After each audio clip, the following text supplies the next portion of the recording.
competition.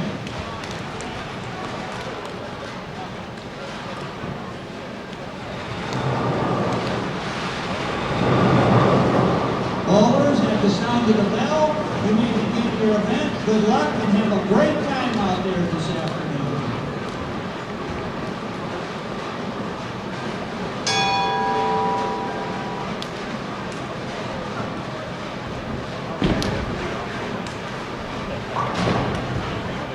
All right, ladies and gentlemen, welcome back to Bowl TV. This is Matt Cannizzaro live from the 2015 USBC Open Championships. We're here at the El Paso Convention Center in El Paso, Texas, right now behind lanes 19 and 20. We're here today to watch last year's regular team champion, Artistic Expressions 1 of Oklahoma City. Trying to make it 2 in a row here at the Open Championships. They took home the title last year in dramatic fashion, shooting the highest 3-game team total in tournament history. Scores were a little bit on the high side, and people wondered if 3,600 was possible. And these gentlemen defied all of the odds and blew right past 3,600, finishing with 37-20 still. No 3,600s in tournament history. We'll see if they can match that feat here today in El Paso. We'll be with you for all 3 games. We're just now getting underway. We'll have the lineup and all the details for you in just a minute. Thanks for joining us. We got some special guests lined up for today as well. Some terrific bowlers in the stands. I believe this is one of the most anticipated live streams of the year so far, just based on who's been blowing us up online and by email today, and of course the big crowd on hand. So again, a huge number last year, 37-20, breaking all kinds of records and taking home the Eagles. They just got to look up at the scoreboards for the first time and see those orange Eagles next to their names on the scoreboard. So always some nerves coming in, being introduced as champions for the very first time. They're back in the squad room. They got their championship watches presented to them, and then they got a very special march down center aisle. And they were celebrated in front of the standing room only crowd. Wall-to-wall bowlers on this squad. The stands are filled. Certainly a terrific accomplishment, but now time to focus, and that's always the challenge for our defending champions, to put last year in the past and focus on making it 2 in a row. So far, a couple of open frames for Artistic Expressions, but understandably so. Again, let's take a look at the lineup. Leading off, Anthony Lavery-Spahr.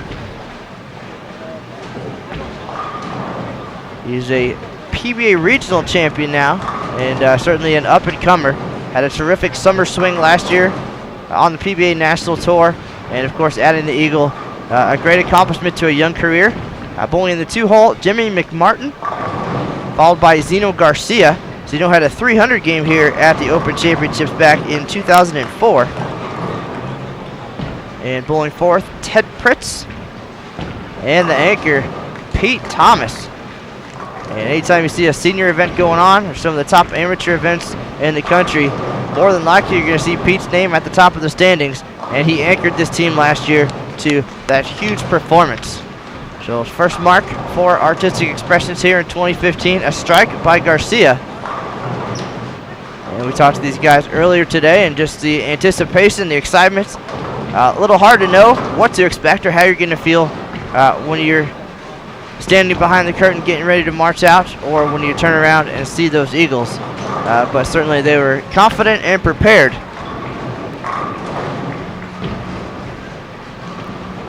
And looking forward to putting that title on the line.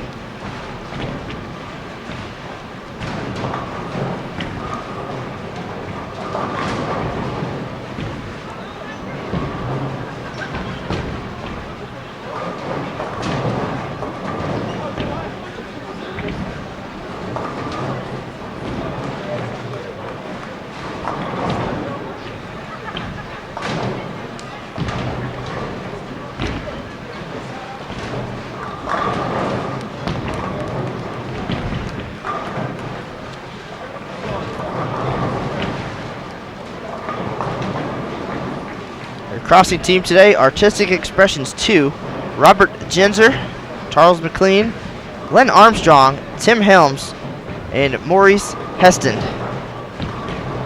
These gentlemen have changed strategies a little bit over the last couple of years. Back in 2012, minus Anthony Lavery-Spahr, they finished 5th in the team events. That was in Baton Rouge, Louisiana. They had 33-16. Did not have a companion team on the same squad that year. They split up and pulled on separate team squads. Still came away with that 5th place finish. And then back in 2013, finished 16th, again without Lavery-Spahr, 34-25. So back in 2012, a very challenging lane condition at the Open Championships. So that 3,300, a solid performance by a great group of bowlers. We're now one frame out of the way. The butterflies, perhaps flying away as Lavery-Spahr looks comfortable in the 2nd frame with the strike on the board.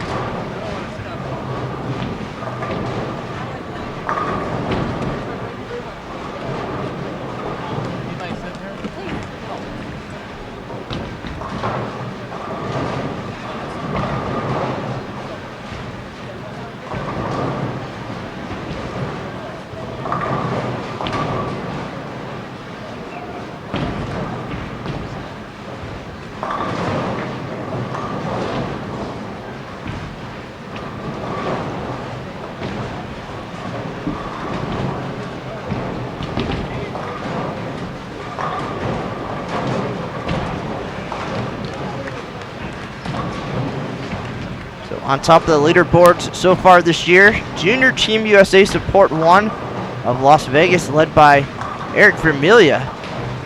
They had 33-59. Absolutely destroyed the previous lead on the way to the top spot. And we've had a few close calls in the days since.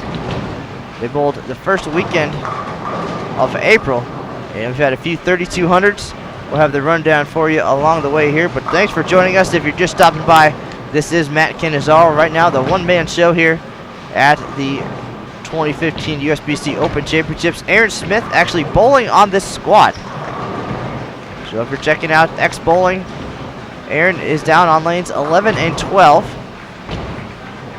And then down on 7 and 8. Very special presentation today. USBC Hall of Famer Don Ellis from Sugar Land, Texas, celebrated 65 years at the Open Championships. He's got 1 title here, and he's a member of the 100,000 Pin Club. And Don became the 8th bowler in history to reach that 65-year mark. So a lot of things going on here on this squad. A lot of great bowlers waiting to take their turn. Former Team USA member Derek Oaf watching intently as Artistic Expressions tries to get comfortable here on lanes 19 and 20. Ryan Whitney bowled a 300 game in Baton Rouge in 2012. We saw his team on the live stream last year. All we're missing right now is Matt McNeil from the all-event standings back in 2012, and we could have a step-ladder roll-off. Whitney and Oaf finishing 2-3 in the standings that year. So it should be an exciting week with some big scores.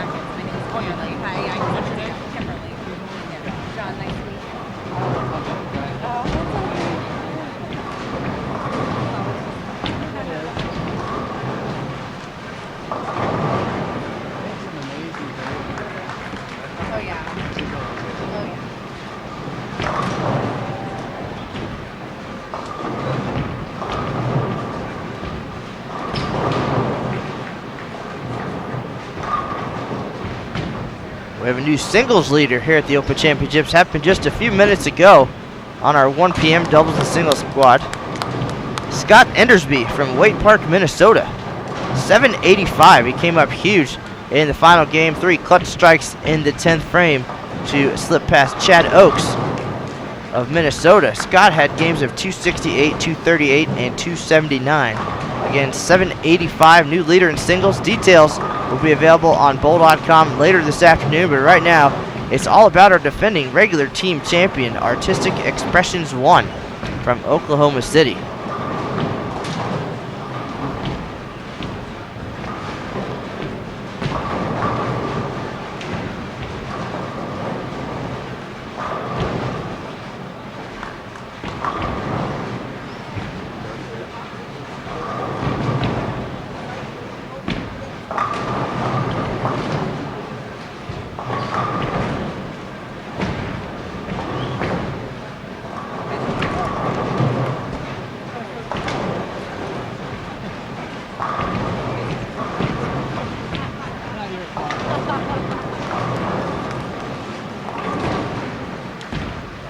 Nice crowd online and a nice crowd here at the El Paso Convention Center.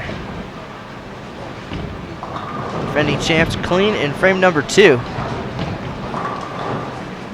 Lavery-Spahr up on lane 20, looking for a double. Looks like he's got some room out there.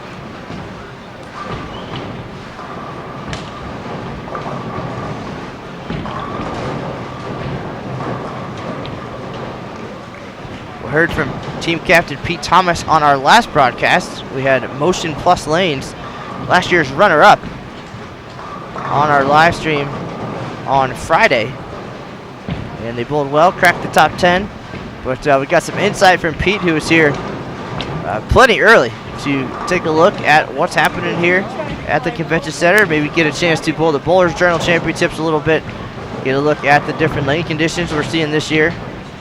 And just doing a little bit of homework. We heard a little bit about the game plan and mostly about what it was going to take to stay mentally calm and focused.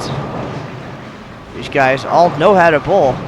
They have many accomplishments at various levels of the sport, but it's getting all the nerves and everything else in check and going out there and doing what they know how to do.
500 plus on Bowl TV. Thanks for joining us again. This is Matt Canizaro. We're live behind lanes 19 and 20 here at the El Paso Convention Center.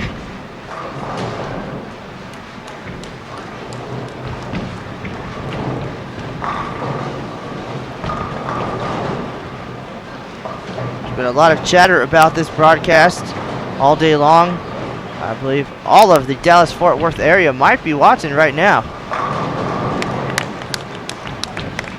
Terrific shot there by Lavery-Spahr. Looking like a seasoned veteran. 3 in a row after the open to start. The number these guys are chasing, 33.59 by junior Team USA support.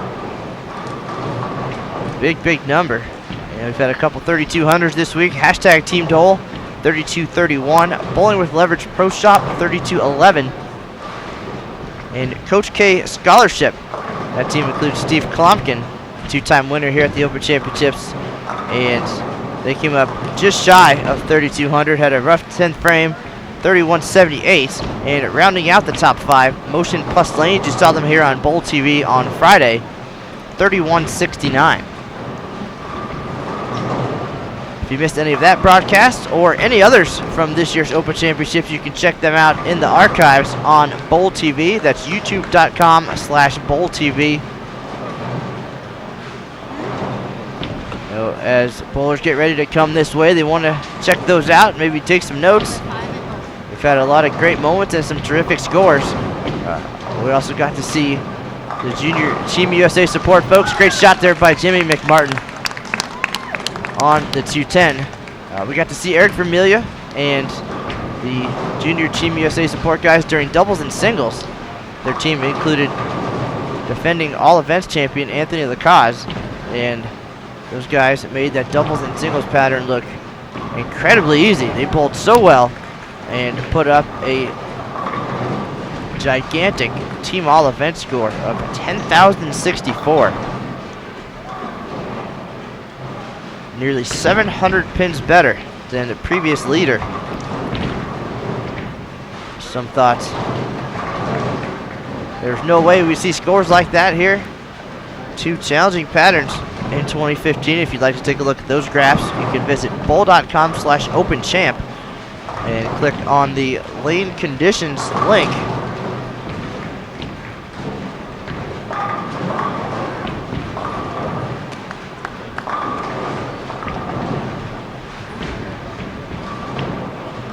Again, as started in 2013, 2 different lane conditions here at the Open Championships. Right now, these gentlemen are bowling on the 38-foot USBC Sport Bowling certified lane condition.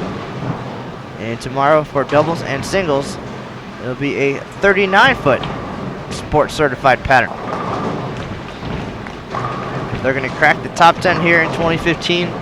3037 is the number, just plus 37 for 10th place, and we're more than a month into this year's event. We kick things off on March 7th.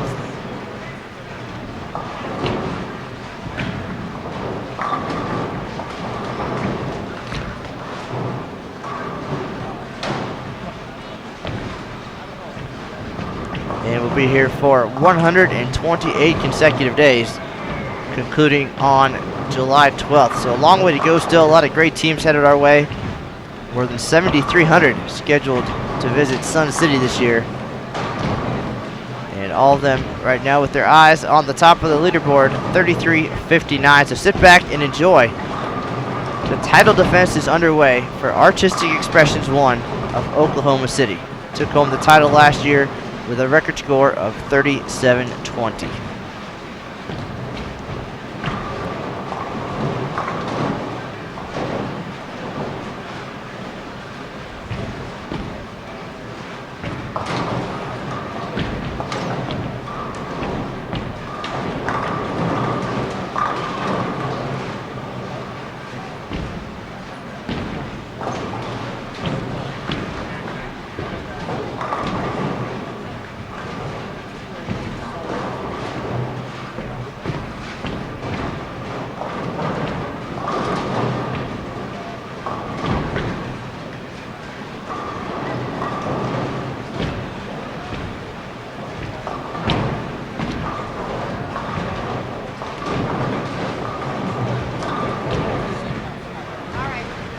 If you have any questions for us along the way, go ahead and drop those in the chat room.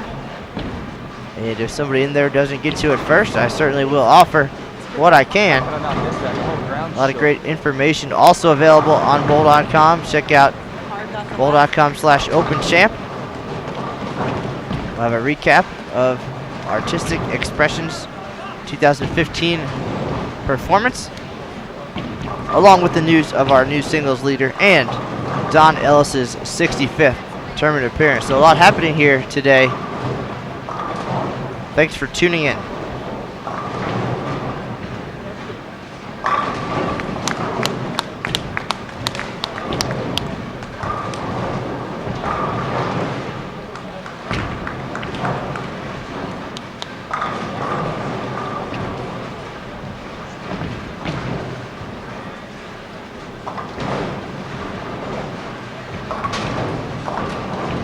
This year's custom venue includes 52 lanes here for the Open Championships and 10 showcase lanes off on the low end of the center.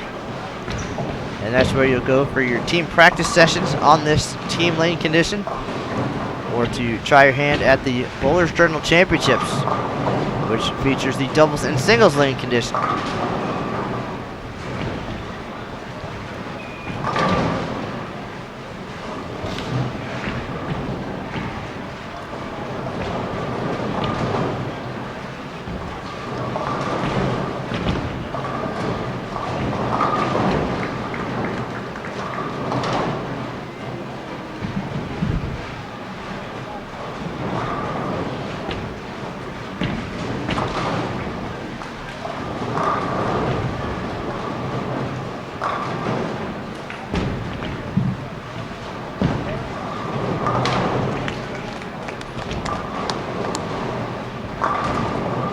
McMartin with the spare, still without a strike here in 2015.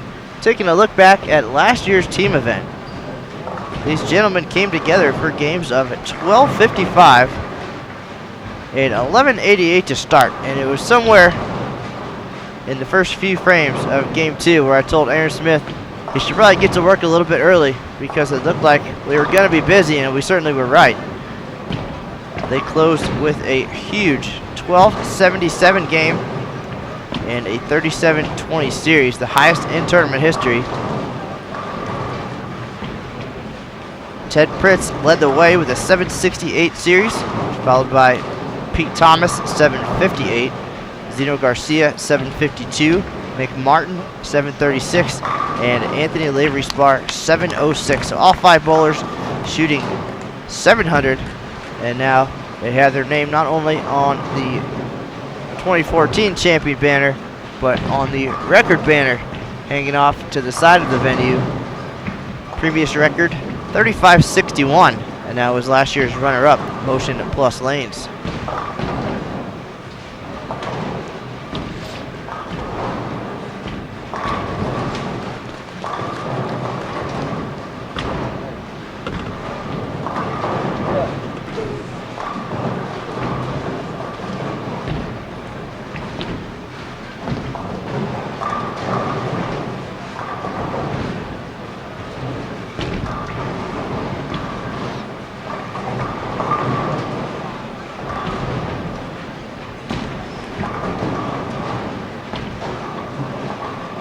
Ted Pritts also searching for his strike here in 2015.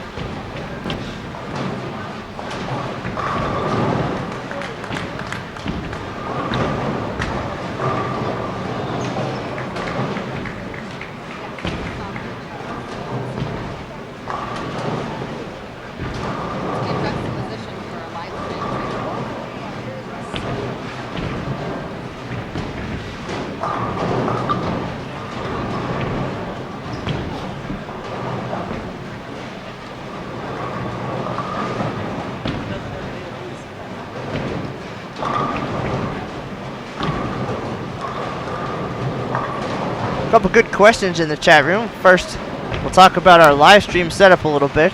And about 30 times this year, between the Open and Women's Championships, we'll set up this live stream behind a featured pair inside the venue. We'll have 2 cameras, obviously, one on the bowling and one on the scoreboards.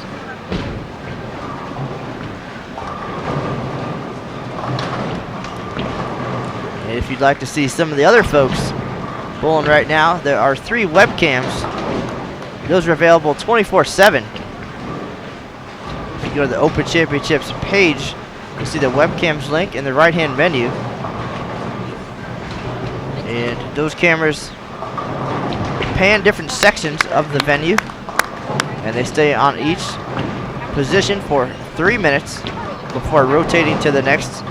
Each camera has 4 stations before it starts back over. And if you want to follow along with the scoring, there's a link to our X-Bowling live scoring provider right above the webcams.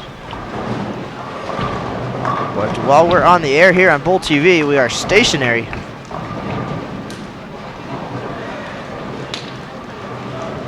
We'll be back on the air tomorrow with former Team USA member Derek Oaf for doubles and singles. So remember to join us for that. And thanks for being here today.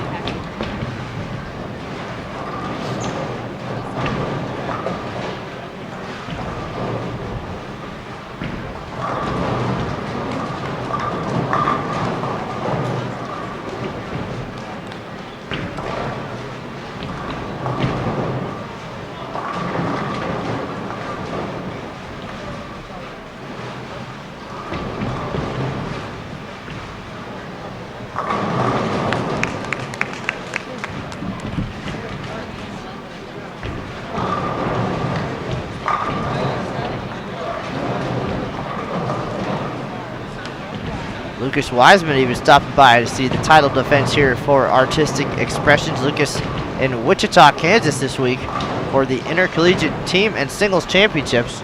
Aaron Smith will head that way to help him out. But you can catch all that action on Bowl TV this week.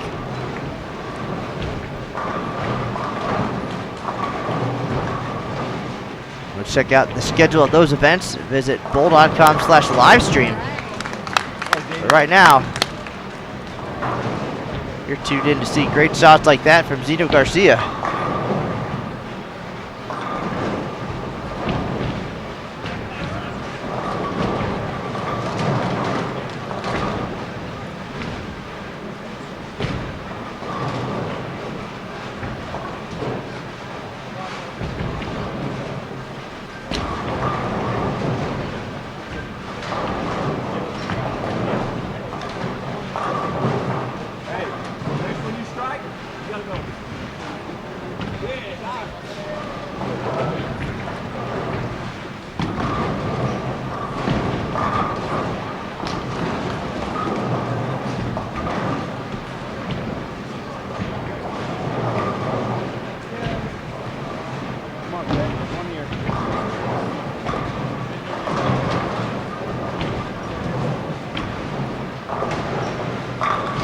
Shout out to Nick Cyphers checking in from San Antonio. Ted Pritts on the board. Artistic Expressions won 4 for 4 here in frame number 6.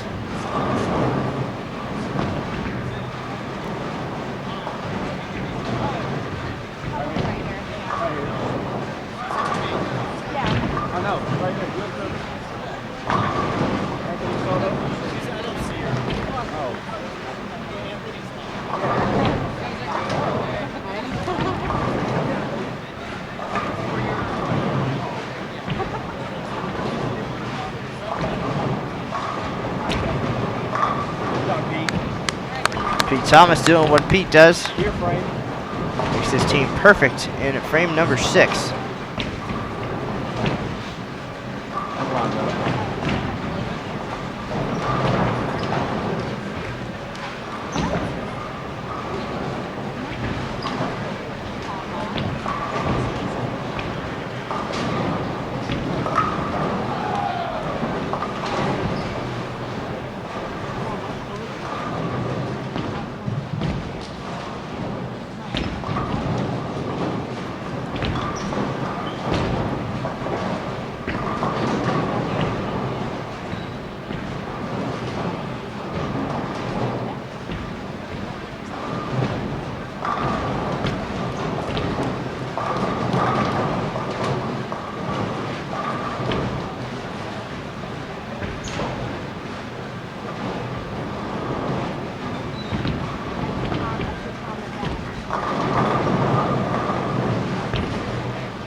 we need now is Craig Elliott to stop by, and we'll have the trifecta of live streaming. Lucas Wiseman and Mike Flanagan now in the chat room. Help slow you down. Help slow you down.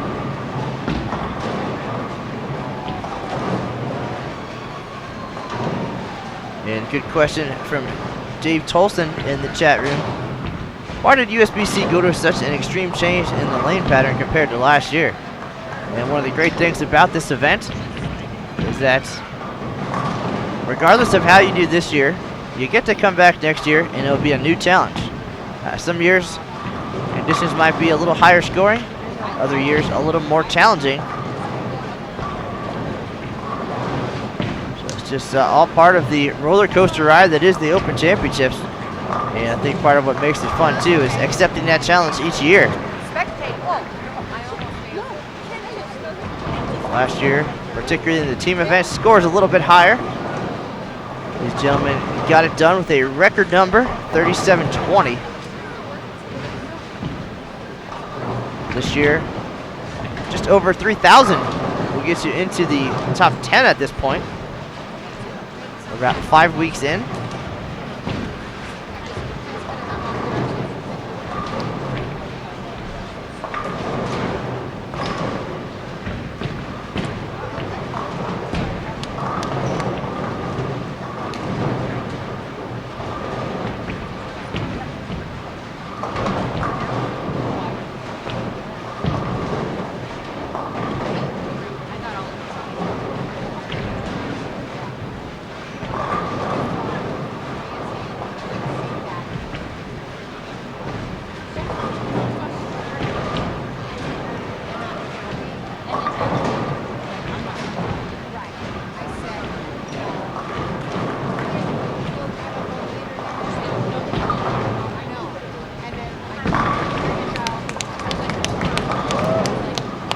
Far, we're looking at our best live stream numbers of the year. Everybody curious how the defending champs are going to fare on this year's 38-foot lane condition after conquering things in Reno a year ago. Lavery-Spahr delivers his 6th consecutive strike after an open to start.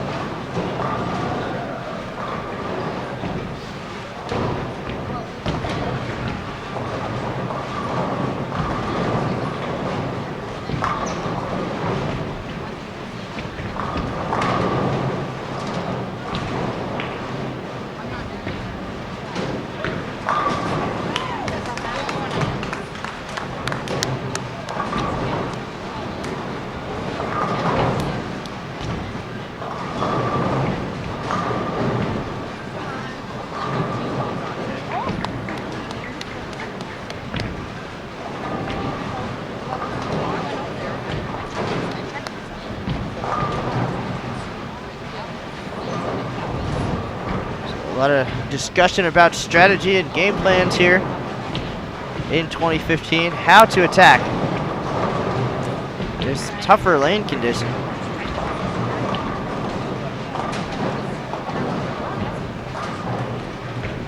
We've seen it all different ways, but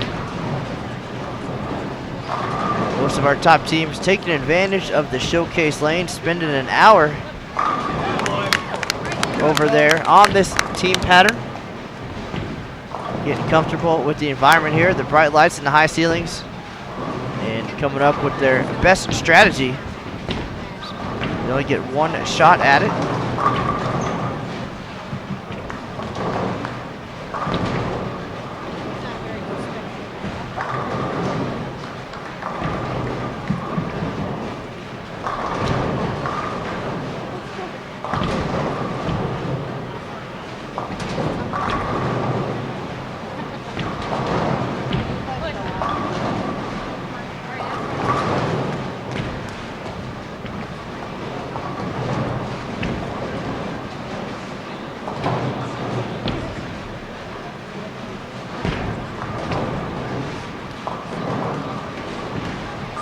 Game one progressing quickly here at the El Paso Convention Center.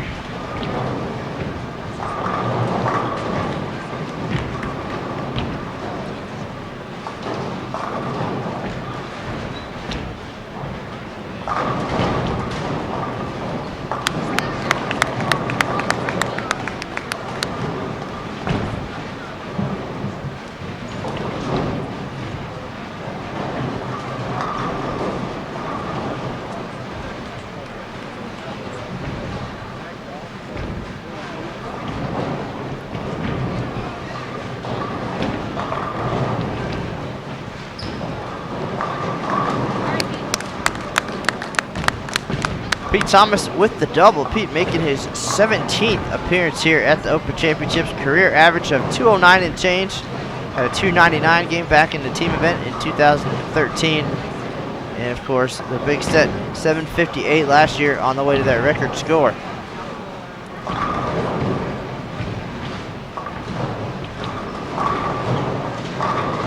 Is the veteran of the group with Garcia just behind with 15 years, including a 300 game back in 2004. So a lot of experience, and of course the youth and power of Lavery-Spahr making just his 4th tournament appearance. So 1 eagle and 3 appearances. It's a pretty good ratio and the start of a terrific career.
For all you Aaron Smith fans out there, he is bowling right now on lane 11 in the 4-hole. So those guys with a ton of confidence in Mr. Smith, and he is clean through 8 frames. So a career performance so far. We'll keep you posted on how things unfold for him.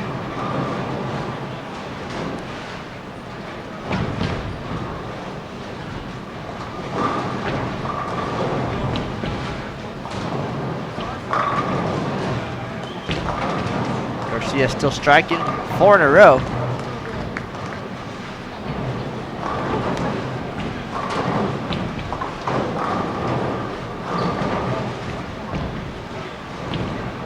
These guys just had a few minutes to settle back down after their award presentation at center aisle. Right into practice. Now making a run at 33.59. Score posted by Junior Team USA Support 1 to lead the team event early in the 2015 USBC Open Championships.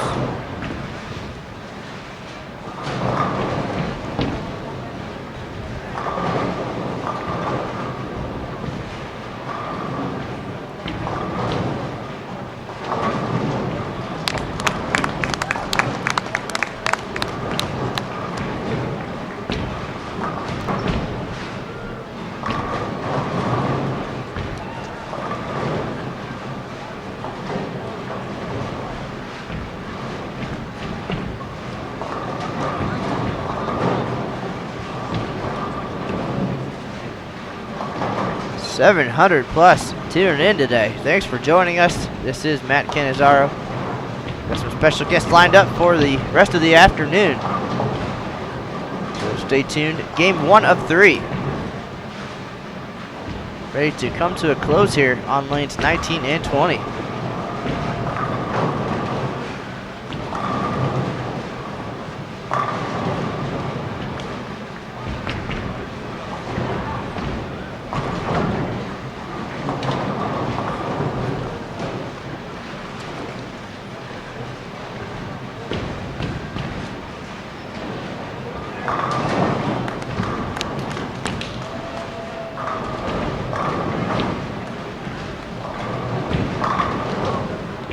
Regardless of how these guys finish, we'll have the recap for you on bowl.com. But remember to find us on Facebook and Twitter to get all the news and notes from the Open Championships, the official Open and Women's Championships Facebook page, or Matt Cannizzaro USBC.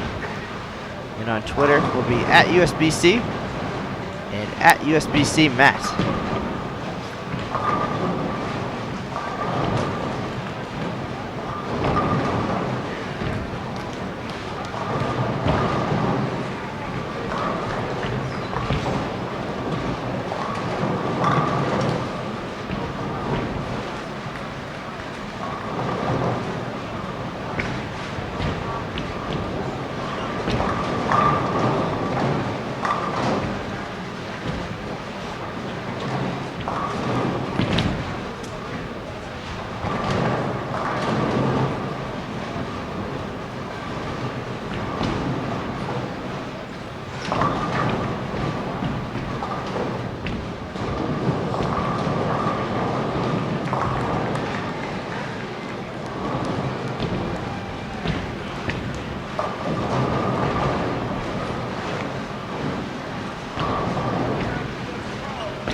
Artistic Expressions 2. Finish things up here. And we'll get ready for the foundation frames.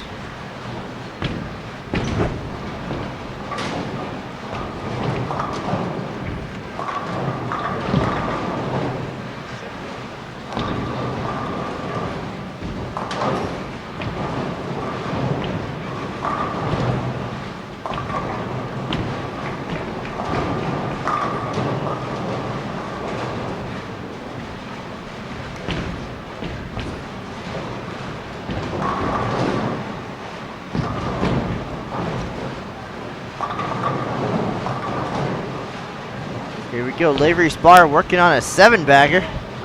Make that 8 for the youngster.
Being around the 1,000 mark here in game 1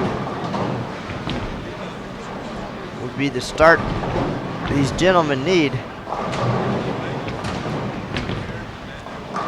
Again, plus 37 will get them in the top 10, but they're not here for 10th place. They're here to successfully defend their regular team title. And that will take 33.59 or better.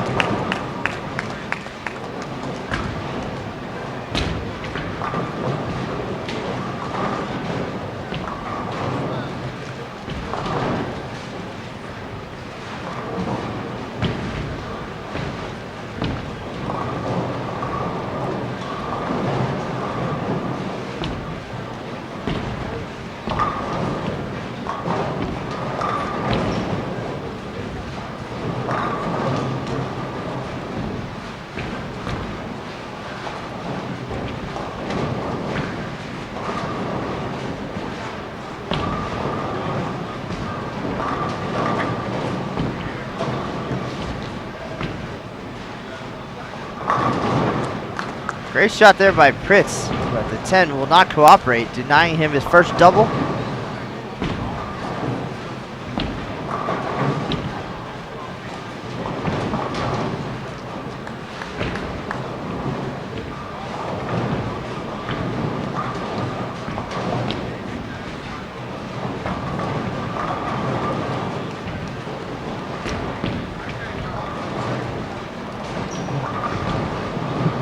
Game 1 Aaron Smith update. A clean 193 with no doubles. So a respectable start for Mr. Smith.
All right, 10th frame coming up here. Artistic Expressions 1, defending regular team champs. Looking for a big start here. Anthony Lavery-Spahr working on an 8-bagger. He can punch for 279 and really get the momentum going here for his team.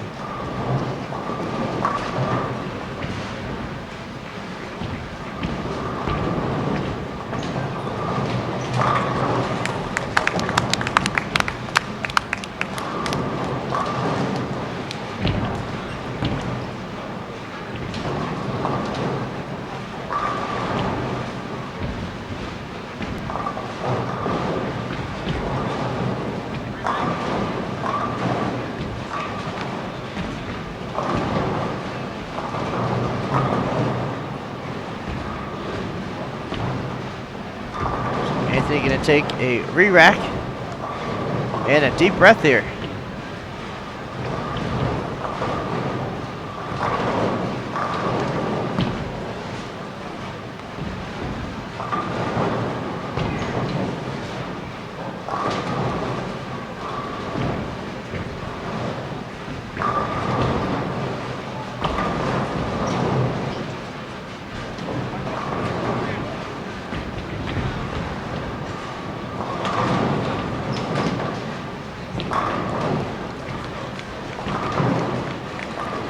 Last year, this team bowled in June, so they didn't have long to wait to see if their 37-20 was going to hold up. Again, that was the highest score in tournament history. And they held on about 2 weeks before Pete Thomas got the phone call, and the celebration was able to get underway.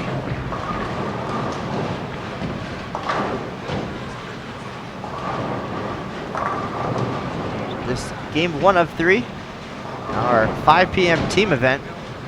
Another team squad coming up later tonight. And that squad will feature former Team USA member Derek Oaf and his talented group of Nebraska collegiate standouts. We'll have them for you live on Bowl TV tomorrow at 3 p.m. Eastern.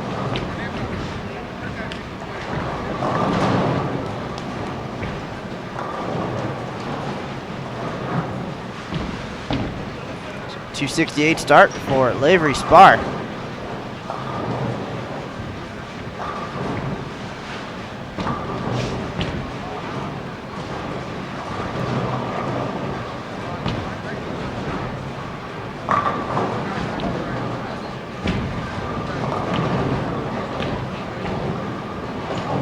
McMartin with back-to-back open frames in the 8th and 9th after a double. Trying to get back on track, but the 10 will not cooperate.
So great shot there on the fill for McMartin. He'll finish with 166.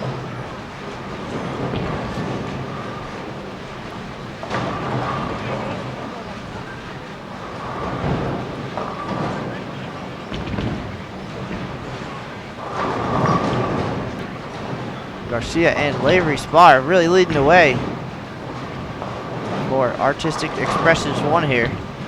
So it's a team game. Hold each other up. See if the rest of the folks can get some momentum. Long way to go still.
Xeno goes high twice in the 10th.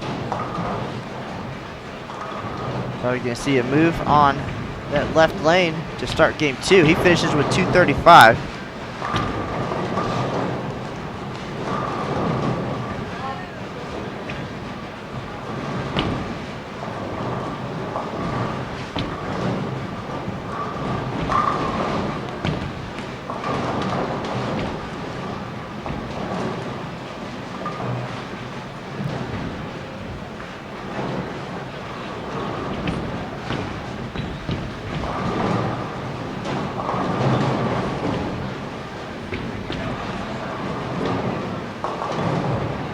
Pritts, a little wide right.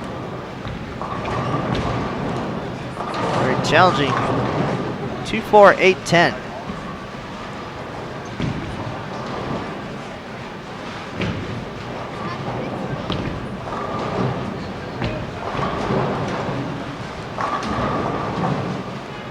Perhaps a team huddle coming up after game 1 concludes.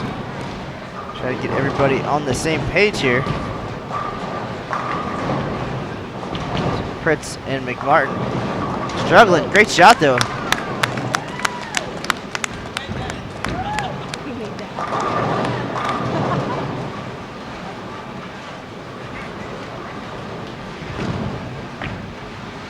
You're gonna leave it? You better pick it up.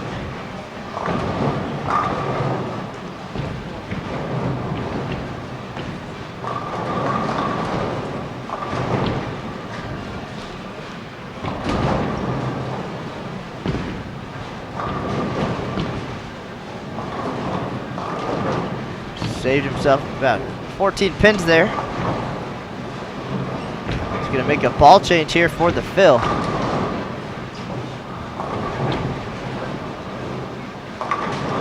Goes high again with the 610. He'll finish with 147.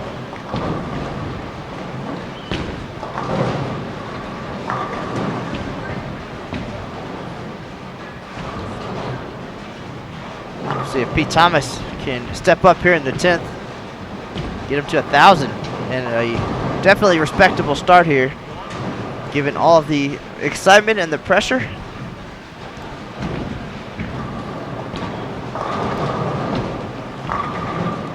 Only 4 teams in our top 10 so far have cracked the 1,000 mark in game number 1.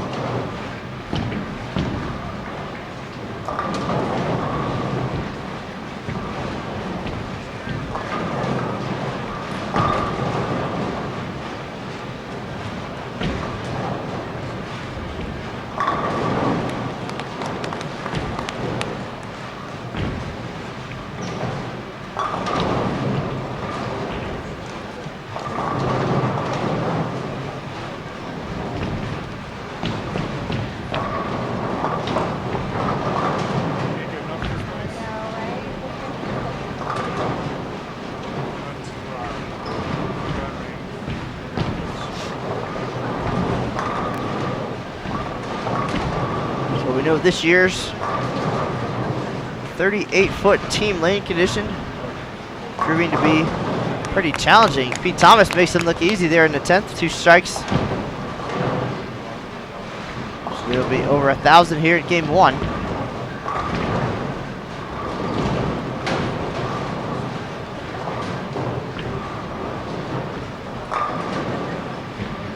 Definitely have to make your spares here in 2015.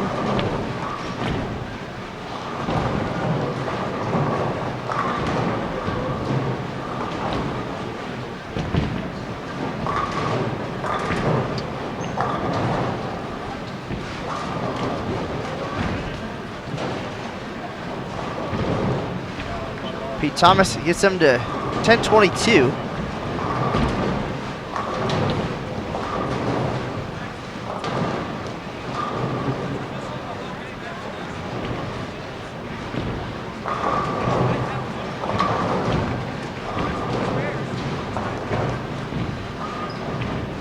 Just like that, game 2 underway. 10:22, a very nice start here.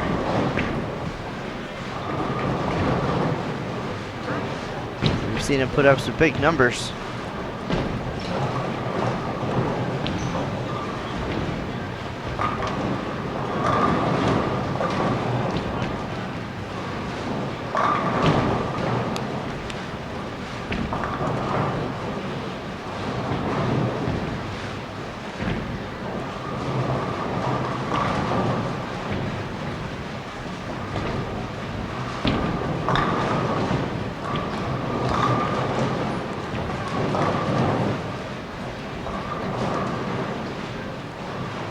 Let's see if we can't get some expert analysis here.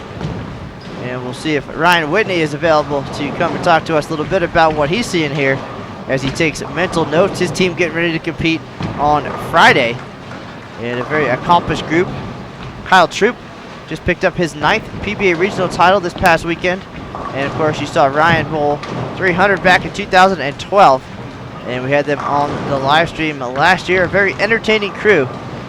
And coming from mostly from the East Coast, the North Carolina area, and should be headed this way. Chris Hans, part of that group as well, just had a birthday, so perhaps a nice birthday present would be a spot on the leaderboard. But we'll hear from Ryan Whitney in just a minute. We'll get him on for part of game 2 and see what the right-handers and some of the experts are seeing here at the El Paso Convention Center. So thanks for joining us again. This is Matt Cannizzaro, and we are live at the 2015 event behind lanes 19 and 20. and you're watching our defending regular team champion, Artistic Expressions 1 from Oklahoma City. We'll be right back.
All right, folks, we're getting Ryan Whitney on the headset here. Doesn't want to mess up his hair, but we'll see if he can't hear us and get some expert insights. Well, welcome to the broadcast, Mr. Whitney.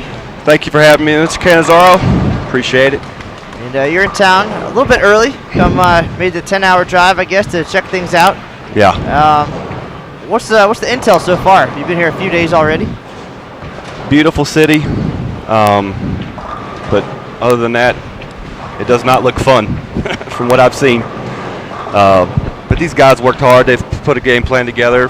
They've been practicing for the last month and a half. I've been bowling with these guys a little bit, and I have a feeling they're going to do pretty well. That first game was a little bit of a rough start, but Anthony held him up pretty nicely. Xeno held him up really nicely. But overall, it's a nice town. It's my first time being out here, and I've lived in Texas 5 years, but I know it's not everybody's favorite thing to do to come all the way out on the border, but it's really not a bad city at all. Good food, people are very nice, and of course you got the baseball stadium right next door, so that never hurts. Well, that certainly is key for a lot of our bowlers, the opportunity to see different places, perhaps places that they wouldn't normally go. El Paso, not necessarily a vacation destination, but a very welcoming and warm city, and very proud of their status as the safest city of their size. And just really rolling out the red carpet. I know that sounds cliche, but they learned a lot from the Women's Championships back in 2010. And everywhere you go in town, you just get that welcoming feeling, welcome bowler signs, and hanging from the lampposts even, and all the restaurants and businesses. Of course, very grateful to have the bowlers here and helping the economy to the tune of $75 to $100 million. Wow. And very appreciative of the opportunity, and you can see it everywhere you go.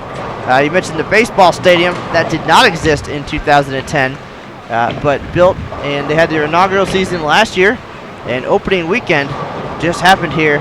So a lot of folks in town taking advantage of that. There's a special discount for USBC bowlers, so check that out before heading to El Paso.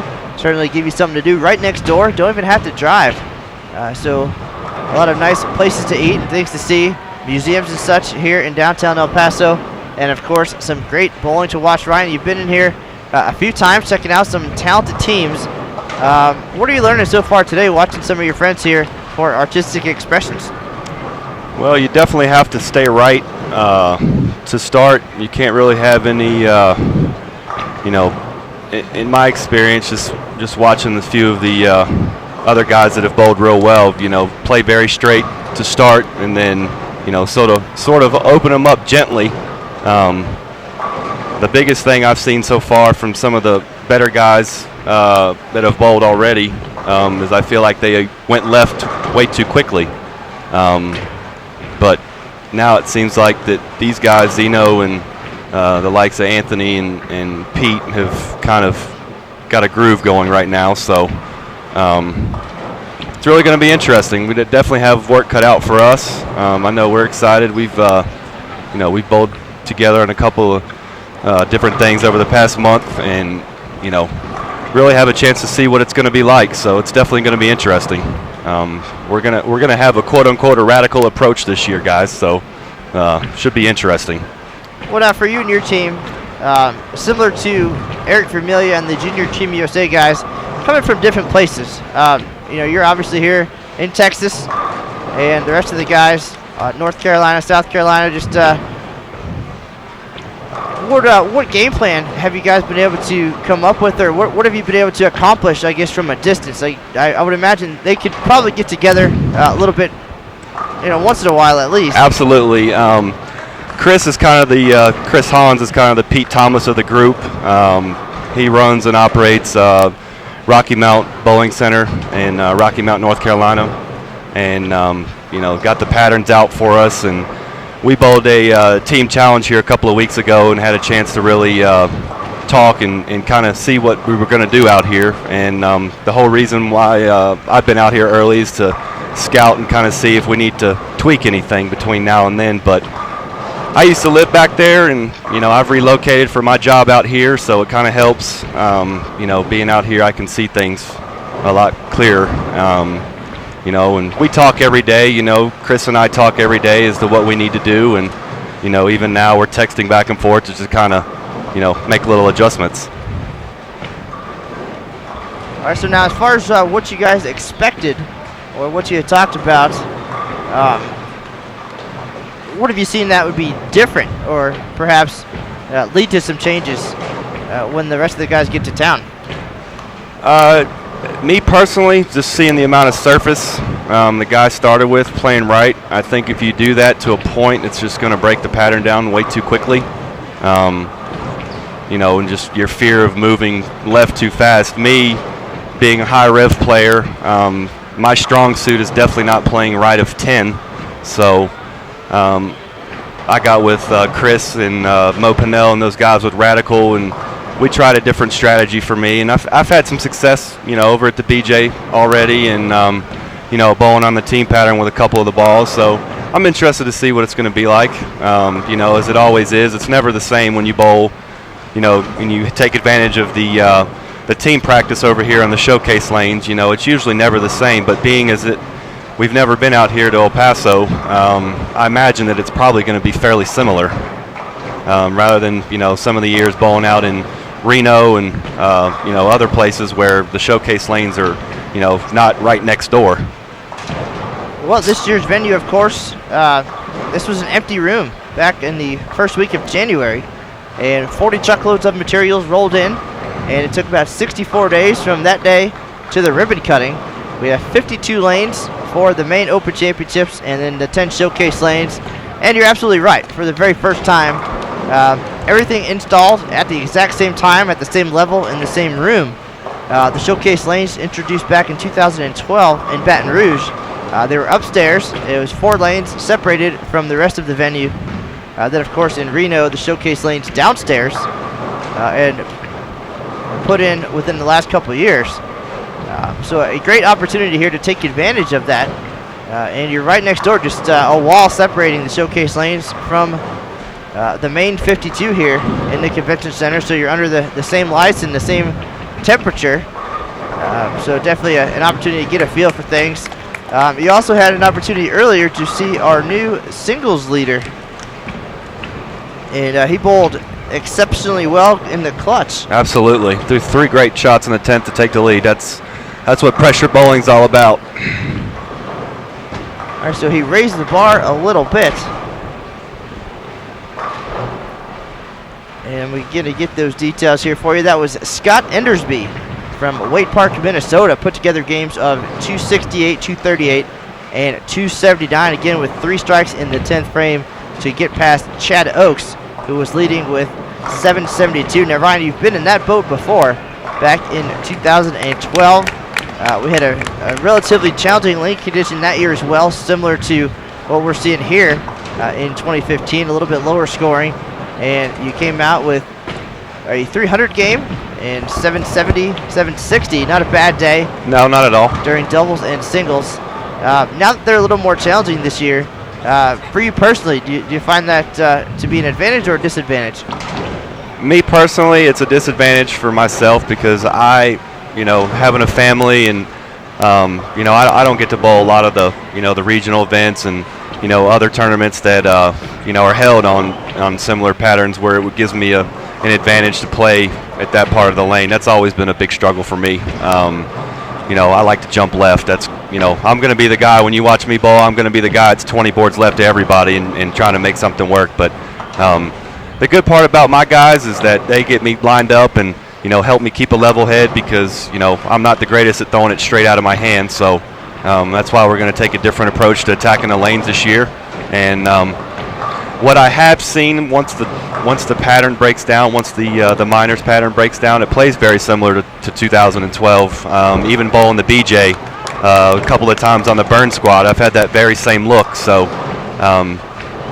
bowling with the right group definitely helps. Being a fresh pattern, you're having to break them down early, so you kind of struggle a little bit. But having the right group of guys on the pair with you can really lead you to some high scores. Definitely a good point you bring up there. Fresh patterns, fresh oil for every squad. That started back in 2013 after your big year here at the Open Championships. Also went to 2 different lane conditions. So this 38-foot challenge in team event and then a 39-foot pattern for doubles and singles. So a true test of versatility now. And even with the opportunities, you probably have a little bit of extra confidence coming in knowing that you excelled when they were more challenging and, of course, taking advantage Absolutely. of the Bowlers Journal Championships here to get comfortable. Absolutely. All right, well, let's talk a little bit about the defending champs. You got to see the award presentation. Artistic Expressions won. Big set last year, 37-20, highest in tournament history. A lot of chatter. They only had 2 weeks to wait to find out if they were going to hold on or not. But these guys coming from Oklahoma and Texas, so of course you're familiar and you get to bowl alongside them.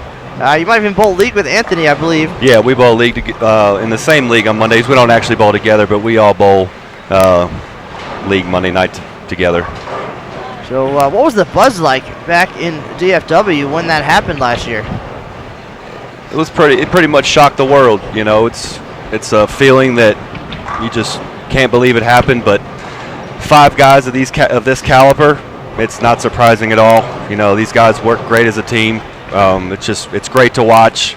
It brings chills to your spine when you see them walking all down the middle, coming out here together, because if any 5 people can do it, it's these guys right here, and even the teams that have had success. I was saying it Friday, I was trying to watch a little bit of the live stream when you were talking about Vermilia's team. That's them every year bowling very well. It's not a shock whatsoever. Those guys mesh well, they communicate well, and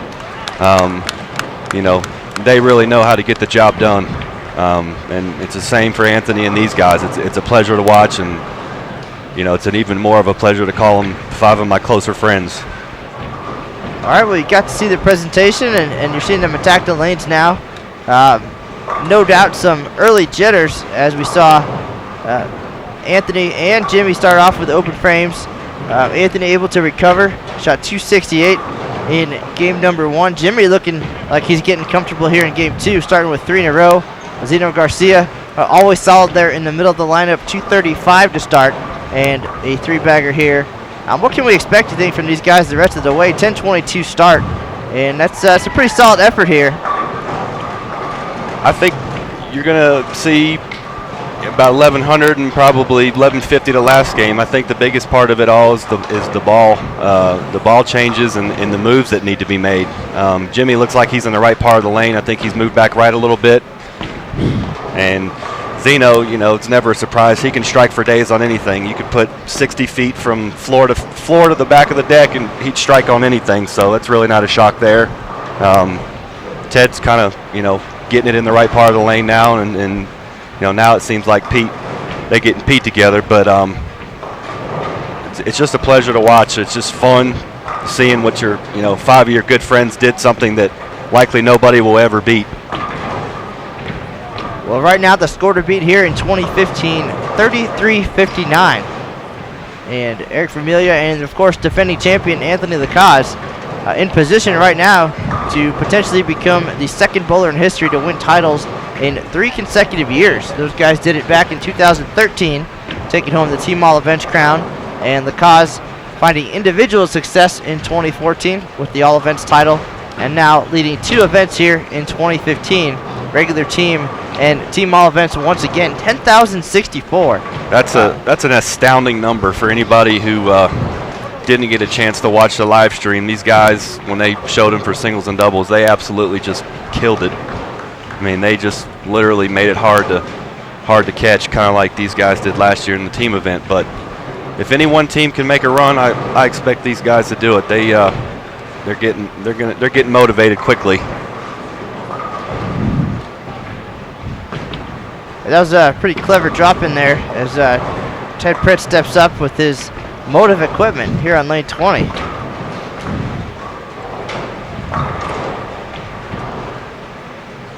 I was asked if I would say a quick shout out to Raina. She's watching back home in Little Elm, watching home with her daddy, or I should say Melinda, her stepmom. So, hi Raina.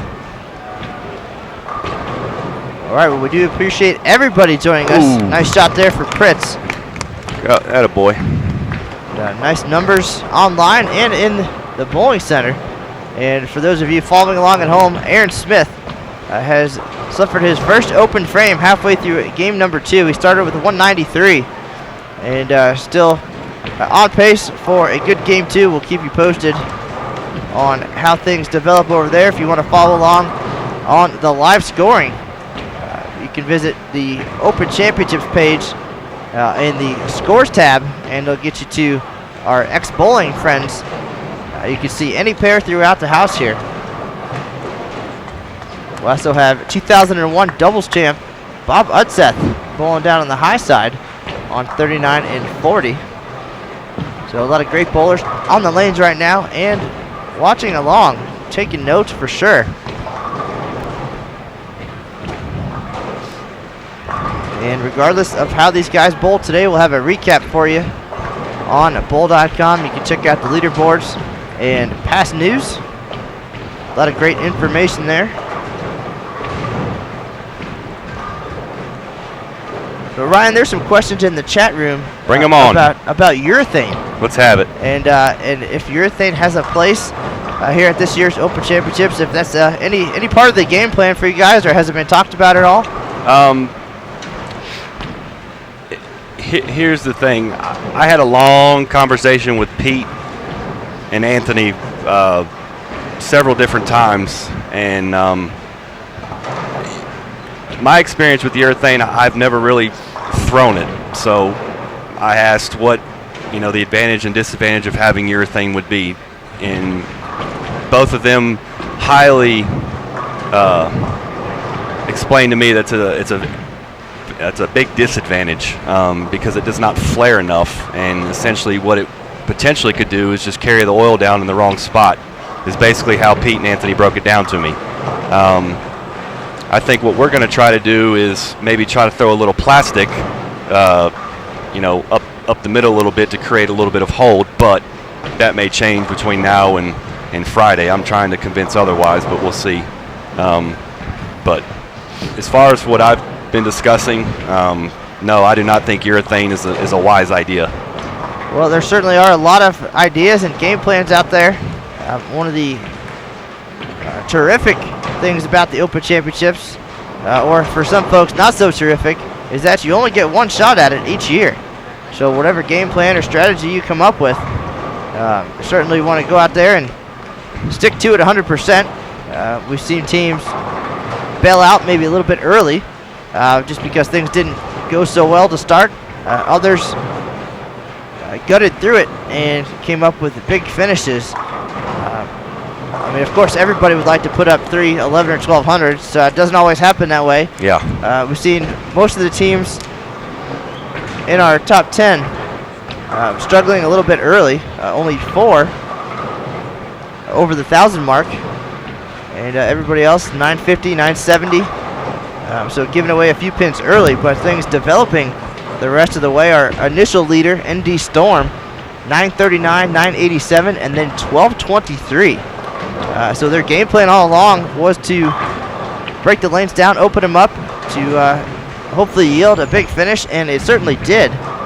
They're in 6th place right now with 31.49. But it was Junior Team USA support, 1070 out of the gate, and it got better each game, 1093 and 1196 for 33.59 on top of the standings. I just want to interrupt for 1 second and what you're talking about that, Matt, for those that have seen and those that have been out here and that aren't out here. I don't think anybody realizes how big 1070 is the first game. I mean, just watching everybody practice on them and being out here for several of the good team squads, they are flat hard. I mean, that there's no other place to put it. Hashtag hard, hashtag no days off. So what they did, Eric and those guys, are just outstanding. And if these guys can continue to strike here, we may see a pretty close run at them. Well, certainly a lot of strikes on the board here in game 2. But again, spares very important. We saw a few miscues in the opener, a missed 610, a 10-pin, but a few converted splits to kind of balance that out. But it's a sprint for sure. Just 3 games. You want to put together the best performance you can, and I don't know any team that's ever come off the lanes and didn't say that they left a few pins out there.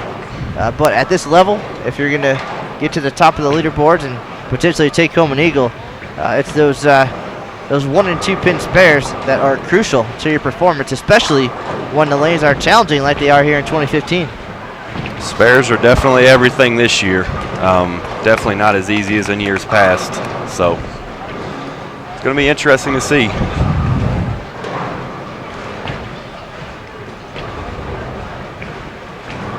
All right, again, to make the top 10, just 30-37. So that's just over a 200 average. And we've seen some pretty terrific teams come through already.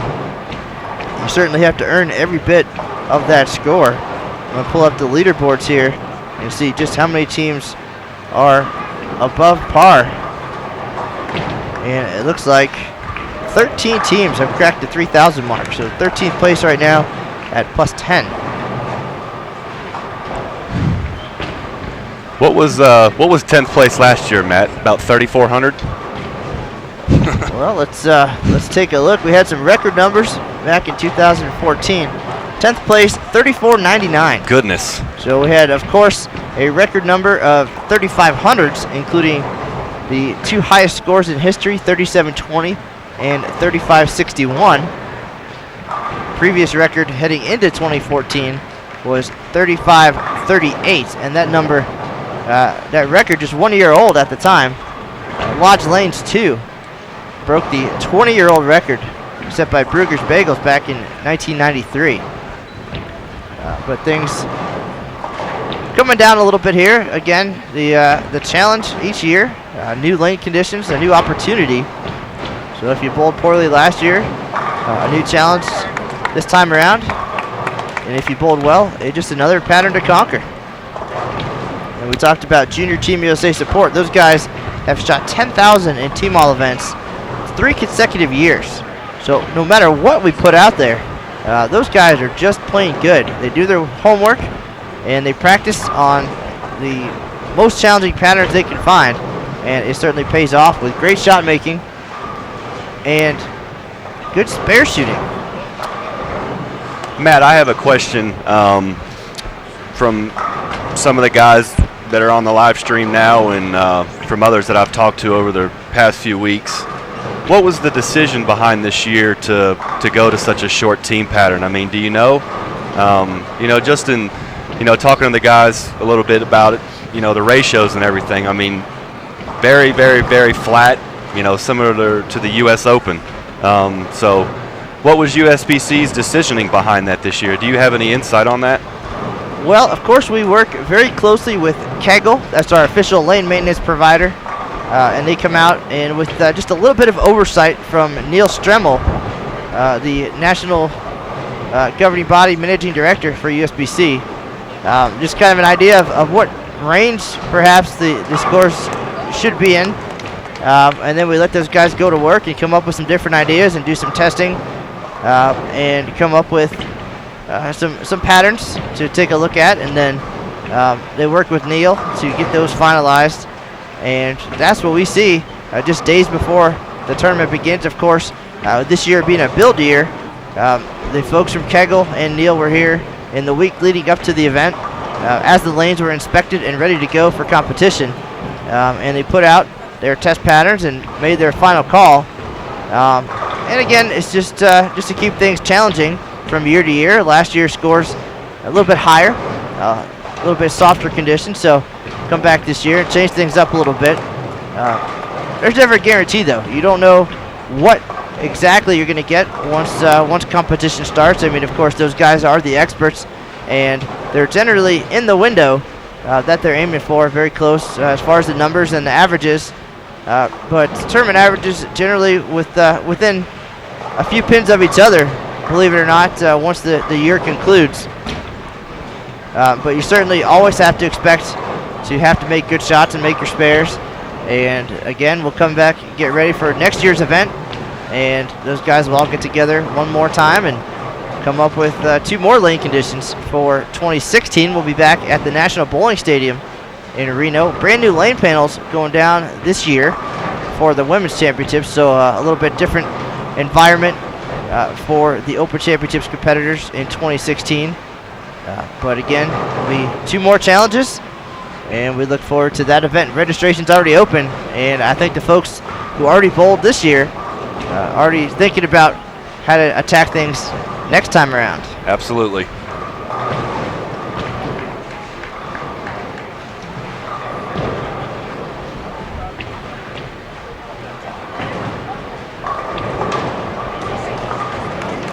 So Matt, tell us real quickly. Tell us what you've experienced. Being out here, a little over a month now. I say almost probably 2 months, month and a half. What's your insights on the food out here? Have you experienced any, good places to eat? Not your typical places like Buffalo Wild Wings and things of that nature. Have you really got to enjoy the food out here? Anything different? Well, I've talked to some competitors who came to town thinking they were going to see a Wild West, cowboy town and tumbleweed going through the streets and dirt roads and saloons. And El Paso is certainly has its great history and tradition in the southwestern feel. But there's a little bit of everything here, so that's what makes it very cool and convenient.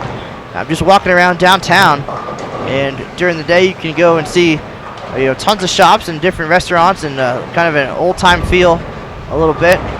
Plenty to eat within walking distance of the convention center, of course, then the baseball stadium. But to go down, this is a college town, UTEP, right down the street. So a lot of great restaurants and drinking establishments very close. Certainly a lot of great barbecue joints. And a personal favorite, Kettleman Steakhouse. It's a little bit of a hike, but if you're in the mood for a 2-pound T-bone and endless baked beans and pineapple coleslaw, that is certainly the place to go. A great place for a team dinner. And being just steps away from the Mexican border, some of the best Mexican food around, certainly authentic. Went out last night to a local place called L&J's and had some enchiladas and tacos and chips and salsa, and just a great experience. a nice atmosphere, very welcoming again.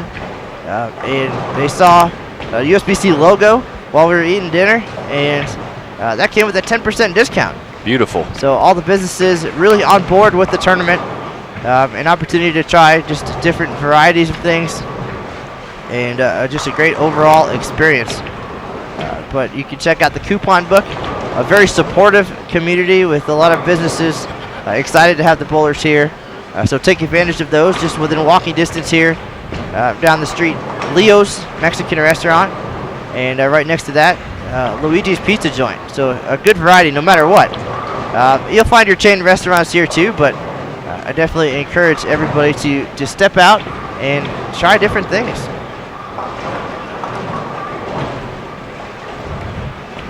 I think that's everybody's biggest biggest question. What's the food like out here? What's good? But thank you for answering that. Well, a lot of people curious, of course, and wondering what is there to do, and even inside the venue, along with our 62 lanes, we have the Showcase Cantina and Destination El Paso put together a terrific menu for the bowlers. It rotates, it has a lot of southwestern flair, and even outside, the Strike Zone food truck has some great deals and great food for the bowlers, street tacos and burgers, so you don't even have to leave the premises. But they have live music on Wednesday or Thursday? Yes, definitely. Outside, I don't know which night it is, Wednesday or Thursday. I've seen that they have live music out there. A lot of great entertainment. They have something called Al Fresco Friday, where they'll have entertainment just outside the convention center doors. Also a couple theaters nearby. Again, the museums. A digital wall with the history of El Paso.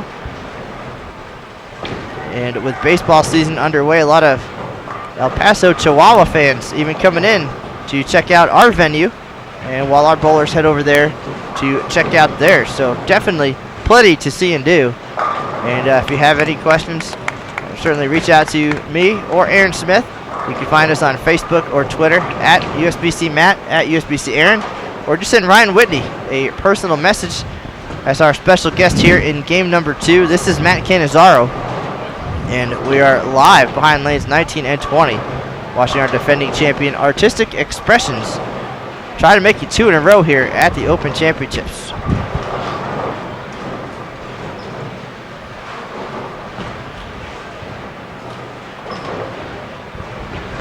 I know I've had some questions. Some of the text messages I've had come in have asked a little bit to talk about, what kind of layouts can you suggest or whatever. And I know, Matt, it's a little different from you. I know you've got to see a little bit of being out here and doing some of the live stream, but I'm sure you haven't really had a chance to pay attention, to what everybody's throwing. But from the experience that I've had for the balls that have rolled good, a lot of pin on access, 2-inch pins, balls that don't overreact too early. Just watching what I've seen, practicing on it. If you get anything with, your regular house, your regular league balls, it just doesn't work very well from what I've experienced. That also includes having the right surfaces too. Making sure that you don't break them down too early and the likes of that. But that's what I've seen so far for everybody asking. Well, as you can see, and from our vantage point up here, and so I'm not lying when I say it's definitely challenging to see what's what on the ball rack here at the El Paso Convention Center. We're back in the top row of the bleachers. Pretty tough to see. Some balls, of course, more recognizable than others. But we'll do our best to tell you about the players and the numbers and all the different things going on at the Open Championships. But we'll let the bowlers talk about their strategies and equipment. Certainly with social media, you can find them anywhere, anytime, I'm sure, if they're willing to divulge any of that information. And, of course, when we can tell what's going on, we're glad to share that with our viewers.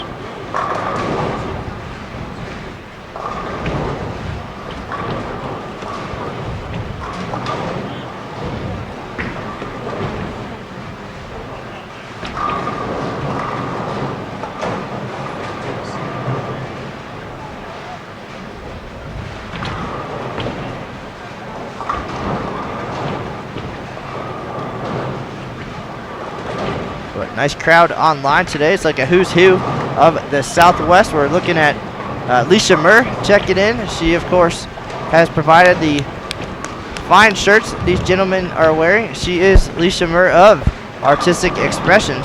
I will say, Leisha, you need to go in the jersey business, because I was going to make a phone call to you if my our Jersey Connect didn't come through, because apparently our jerseys are in midair right now, supposed to be here Thursday.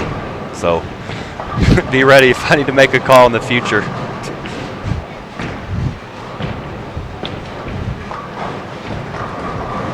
And Leisha does good work.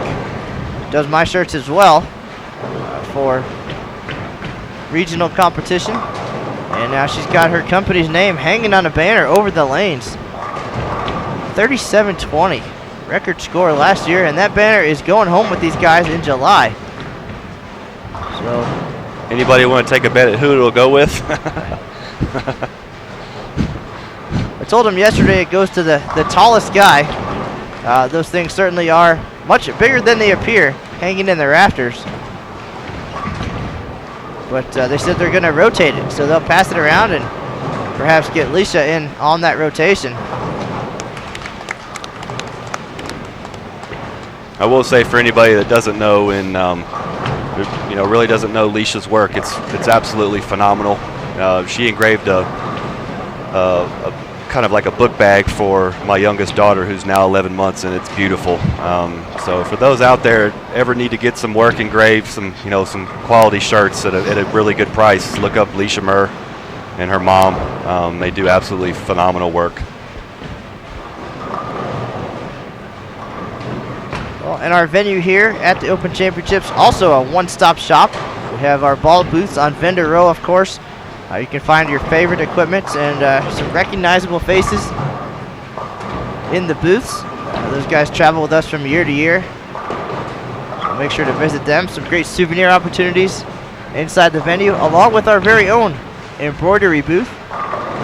So you can go visit Norm Cummings and get your team shirts all set. While you're here, just buy them at the USBC bowling store, take them over, and get your team names put on them. Also have photo and video service, so don't forget to get your team pictures and your videos done. And these guys will be taking home a souvenir video as well. They signed up for the DVD service along with this fine live stream broadcast. I know a lot of their fans here in the stands, but also back home in the DFW and Oklahoma area. I believe Xeno Garcia has his very own fan club. And if I heard correctly earlier, Terry Taylor has us on the big screen. So thanks to everybody for tuning in.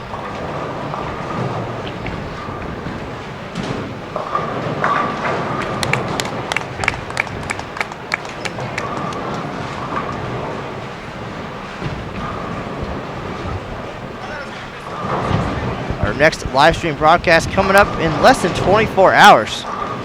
Former Team USA member Derek Oaf is in town with his talented group of former University of Nebraska standouts. They'll bowl team event tonight at 8:30, and then we'll have their doubles and singles live on Bowl TV tomorrow at 3 p.m.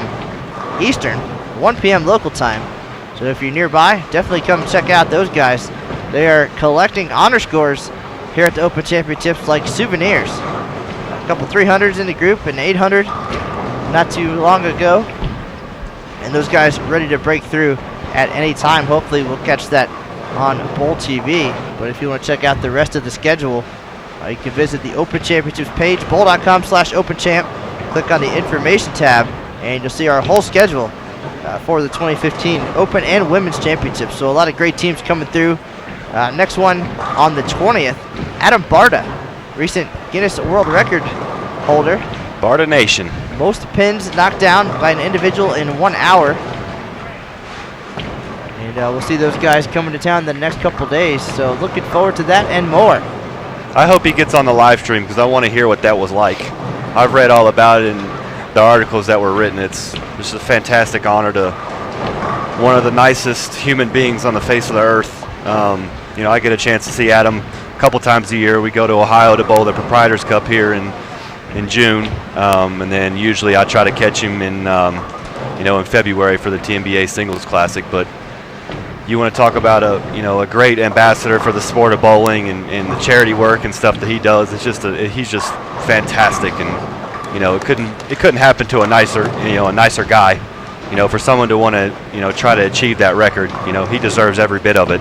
He's got 5,300 games and 5,800 series, and I see a lot of people make fun of it because he bowls here, there, and everywhere. But what people don't realize, it's not about the honor scores. It's about what you do for the game of bowling. And Adam, I salute every bit of it, what I got to you, buddy, because you're a great ambassador and a hero. Definitely said the right word there, an ambassador for the sport. Adam, always out there promoting bowling and doing great things for charity. His team, very talented, and also has potential to make a run here in 2015. Rob Gottschall has 2 perfect games here at the Open Championships. He is part of that group and headed this way on Thursday. Also, Brian Walczek, former top regional player in the Midwest and Central regions. So a terrific group, and excited about our next couple of broadcasts. So don't forget to tune in, subscribe to our YouTube channel, and you won't miss any of the updates as far as what's coming up and when.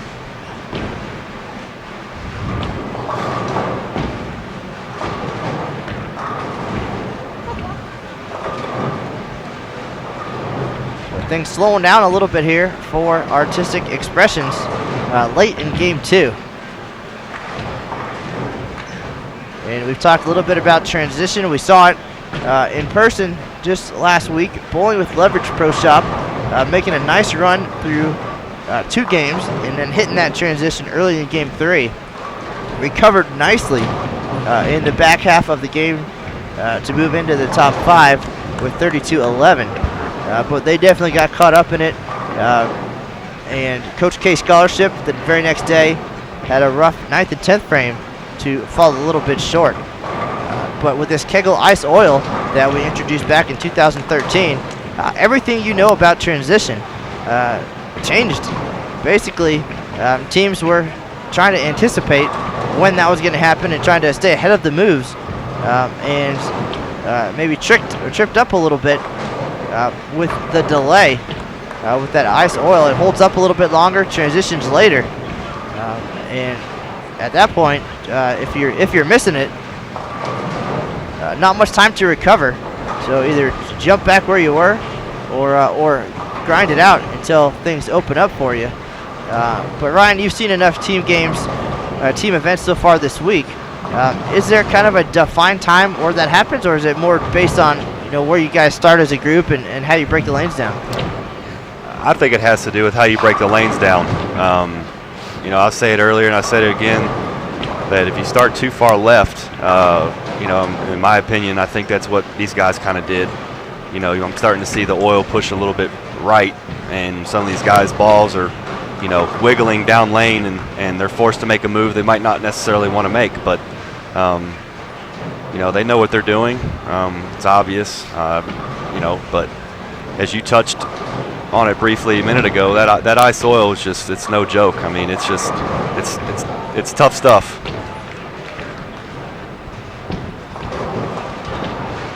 Well, and our top teams, of course, will come in with the game plan, and you just got to be brave and stick with it. Certainly know the right time to abandon ship, or know that things are going to open up. You have to battle through that transition and make the right moves. But right now, we're getting down to the foundation frames here in game number 2. Anthony Lavery-Spahr is going to step off. He's working on a double. Started the day with 268 to lead the way to that 10:22 start. He's been bowling absolutely well lately. He's pretty much won everything there is here in the last few months. So glad I got to watch him bowl. It's kid's got a lot of talent. I bowl with a lot of pretty good bowlers, and he's got his head on the right shoulders finally, and just kind of watching him and Sean, and Sean won another regional this weekend, and being how close I am with both of them, it's really awesome to see. They're really growing up between your eyes. You know, most of us know how they were when they were younger, but they really have changed a lot, and it's great to see their success is finally coming through. Well, I certainly would agree with you there. Very young talent, and as they succeed and they grow, certainly you can see that maturity on the lanes, and they've come a long way. And the success they've had in just the last 12 months, both capturing regional titles on PBA Tour, Anthony having a good summer swing in Oklahoma last year, and of course taking home the Eagle. And also had a great showing at the Masters or U.S. Open. I don't remember which one. Definitely two names that we're going to hear for years to come, and a good mix of age, talent, and experience on this Artistic Expressions group. Of course, Pete Thomas, the veteran, pulling in his 17th Open Championships, I believe was the number, and Xeno Garcia not far behind. And then the young power player in Lavery-Spahr. But you certainly need to have that balance. Everybody, I think, in the team environment serves a role. And you mentioned Pete earlier being kind of the information guy. He does the homework and comes up with the game plan and puts things in place. And he's the voice of reason. And as the anchor player, you know, the veteran came up big last year, but part of this environment is communication and camaraderie and talking to each other through the ups and downs.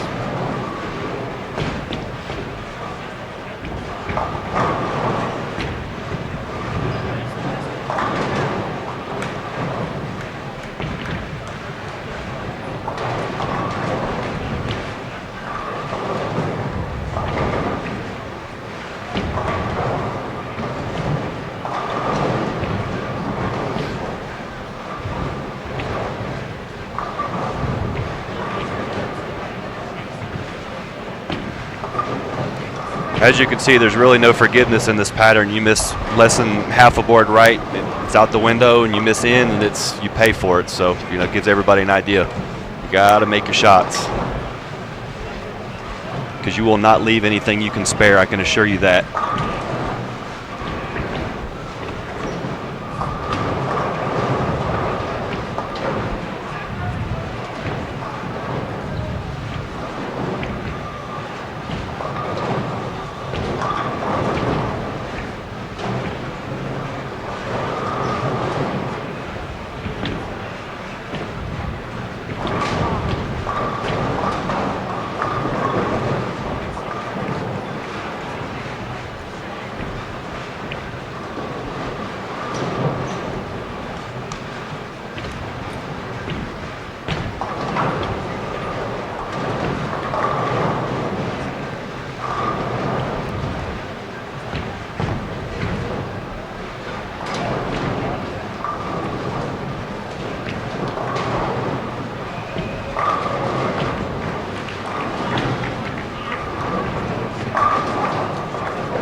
I will say, Matt, I don't think I've ever bowled on a pattern where I felt like I've been in the same spot for more than a shot or two, as far as watching, you know, what these guys are doing.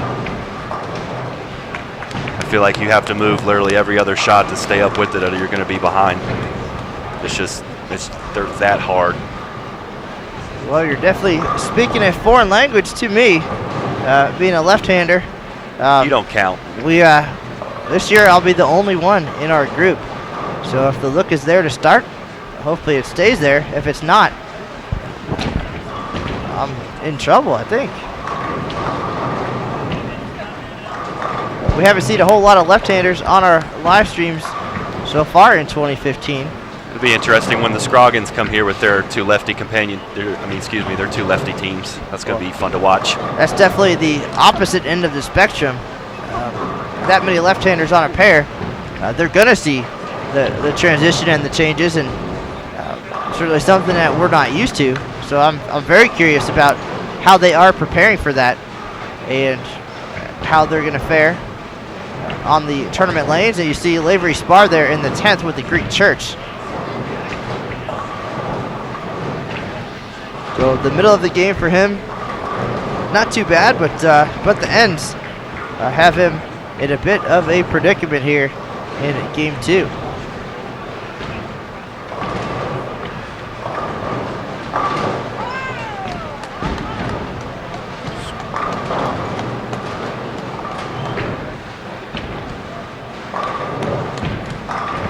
Another thing I will mention as well, what I have seen also is, it seems to me that the last frame and a half going into the 10th frame has usually been the hardest for teams to finish off the job. I mean, you know, sitting with Anthony and Ted the other night, we watched, you know, 3 or 4 very, very, very solid teams just give away 50, 80, 100 pins in the 10th frame. So,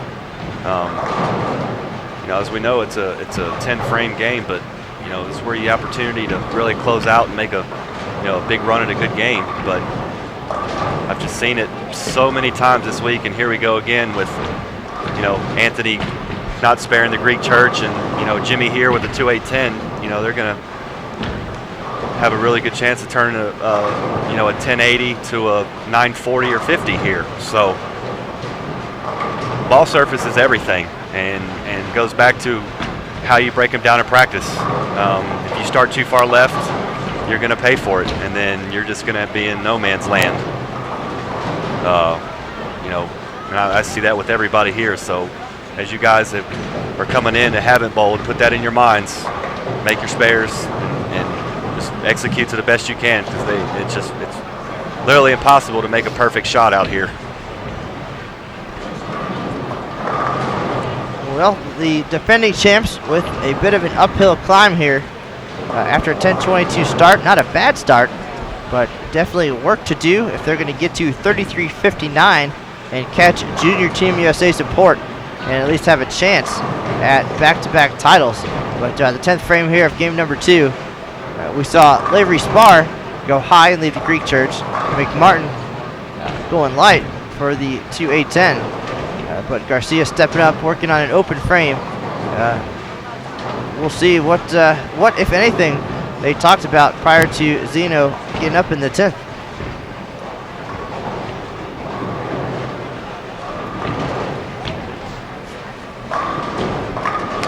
Great shot by Xeno. Nice little adjustment he made there. Now, Ryan, how important is it, as a teammate and a team player, especially if you're in the 3-hole, for example, and you just saw 2 wacky reactions from your teammates, and of course you want to get up there and have a solid 10th frame. What's going through your mind at that point, and what move do you make based on the last time you were on that lane, if any? Basically, like you just said, what move do you make on that lane? What did you do the last time you were on that lane? As you saw, and I will say, not to fill his head full of air, but Xeno's one of the smarter guys that I've ever bowled with in the 30 years that I've bowled, as far as where to move on the lane, knowing equipment, shot selection, that such. And that's not taken away from anything from any of the guys that I've bowled, but just for example, Xeno and I bowled a doubles tournament back in February in Conroe, and I was having a little bit of a tough time, and Xeno was bowling outstanding, and it just goes to show you, knowing your equipment, your layouts, your surfaces, and that's all about being a team player. All these guys, basically drill their own equipment, but also knowing your equipment and being able to make a 3-2 left or a 3-2 back right after both of your teammates have gone through the face and hit light is everything. And you saw it there, coming back with a nice hit there in the 10th. He threw another good shot, but little wrap 10. But as you can see, he got it back, shot 204 that game, because he really can dictate what he can do, and that helps everything. That really turns, it really helps out having a player like that, and he's awesome for those guys. Well, Xeno certainly a steady player, always consistent, and right there in the middle of the lineup, serving his role. And now Ted Pritts with a big shot there in the 10th frame. That's another thing that I see too, just being out here, is you really see the teams that compete versus the teams that just come out here to have a good time. They're talking every shot, just encouraging each other, picking each other up. That's what makes a winning team, and these guys do it on every shot. Well, communication definitely huge. Again, it's just a 3-game sprint, so perhaps as the bowler you're not seeing something, but you have 4 more sets of eyes behind you watching your ball reaction and watching each other's ball reactions and trying to make decisions based on how your game compares to somebody else, and that's what comes with the experience. These guys have been together for a few years now, and a lot of our top teams have been together for many years. Vermillion and his group going on a decade now with their core players, and you just get comfortable, and you get comfortable to be able to say something. Certainly, there's situations where you're afraid to tell somebody what you're seeing, but you can't be scared of that. It's No, a you can't total do that, team effort. especially out here. You're exactly right. It's a total team effort, and that's what it takes to win.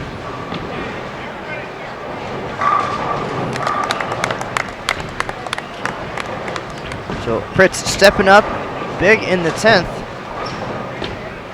And he strikes out for 200, had a 147 start. Well, these guys will be right around even.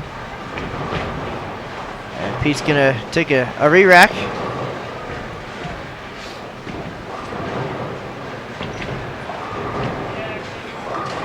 Big numbers. Thanks for joining us, everybody. This is Matt Cannizzaro live at the 2015 USBC Open Championships, joined by Ryan Whitney. And he's got some experience here at the Open Championships. Had a 300 game and a top 3 all events finish back in 2012.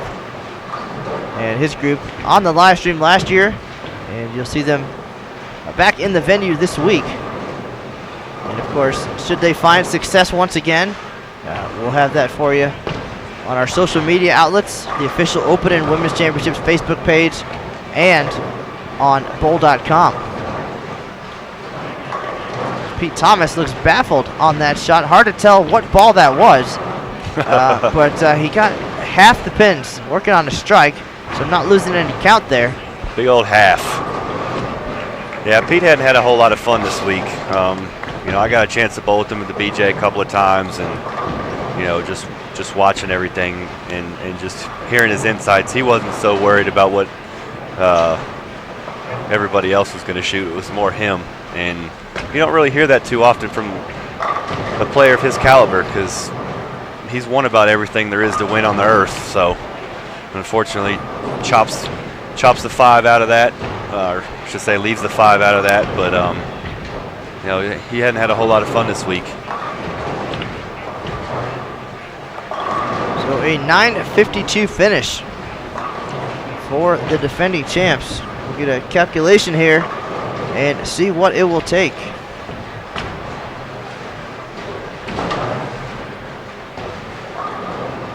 $13.85.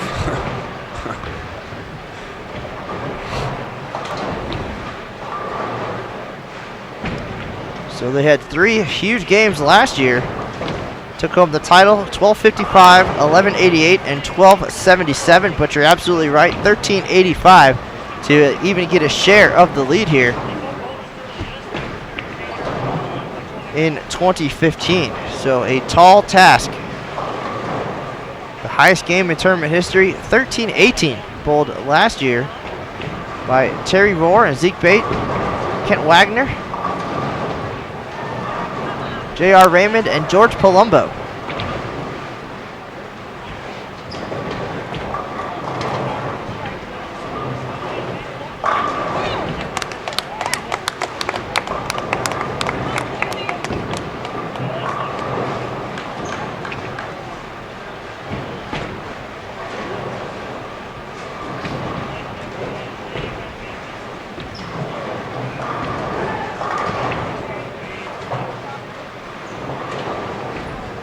I'll just take a quick second to wish my good buddy back home, Chris, happy birthday, buddy.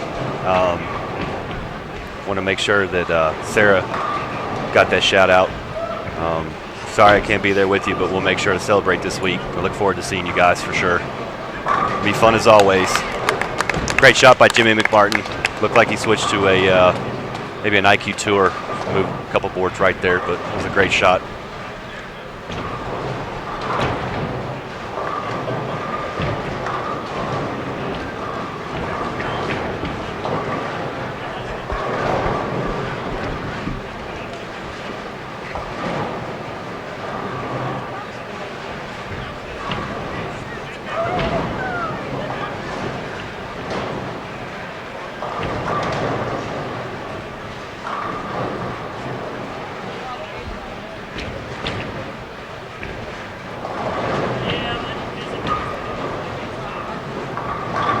Great shot.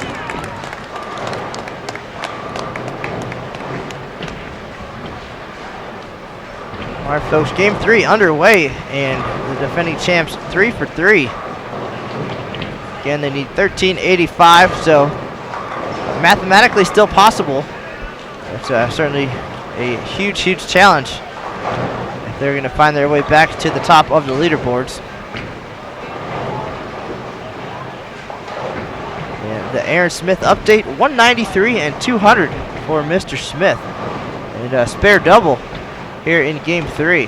So we'll have a final score for him. They'll probably finish before these guys.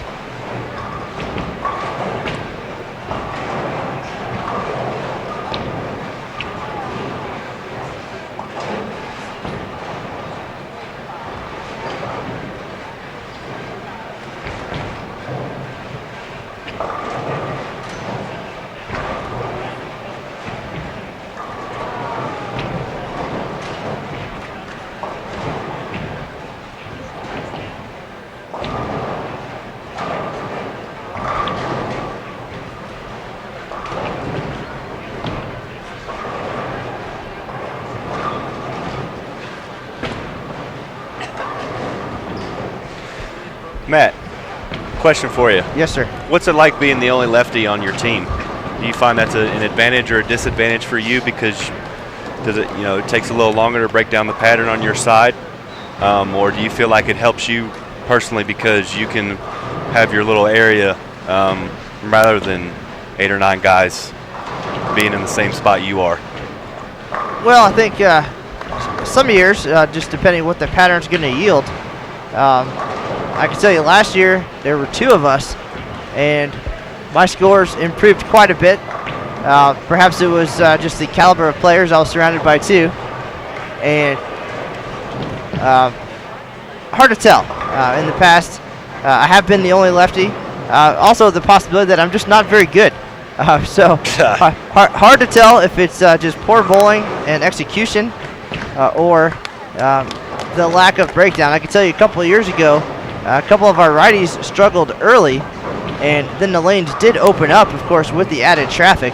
And being the only lefty, I kind of still felt like I was stuck. Yeah.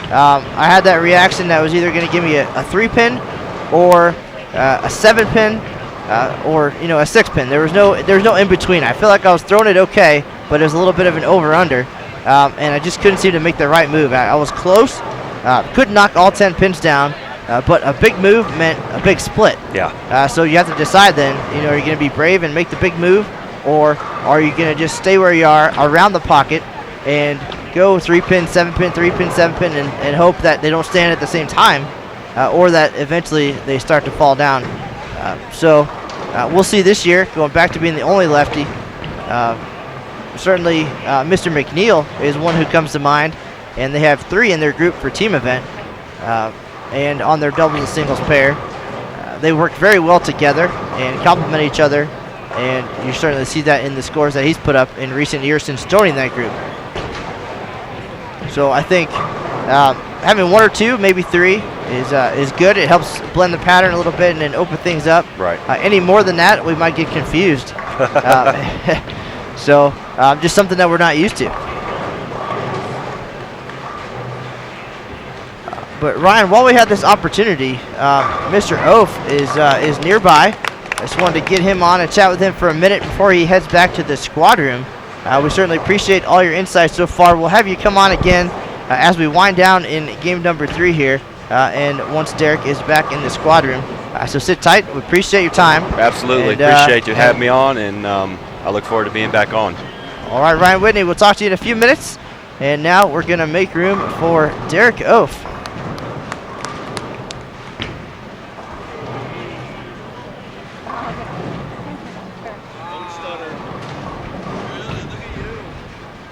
All right, so we're going to get to hear that University of Nebraska education. That's right. And, Go Big Red. former Team USA member Derek Oaf in the live stream booth. And Derek, you guys have put together a talented group of former Huskers and made some noise at the Open Championships in recent years. Haven't been able to break through just yet. You had the runner-up finish back in 2007. And, of course, the 300 game. Your doubles partner has one as well. Adam Cardwell with the 800 series. So a lot of accolades. But what is it going to take for you guys to get to the top of the leaderboards?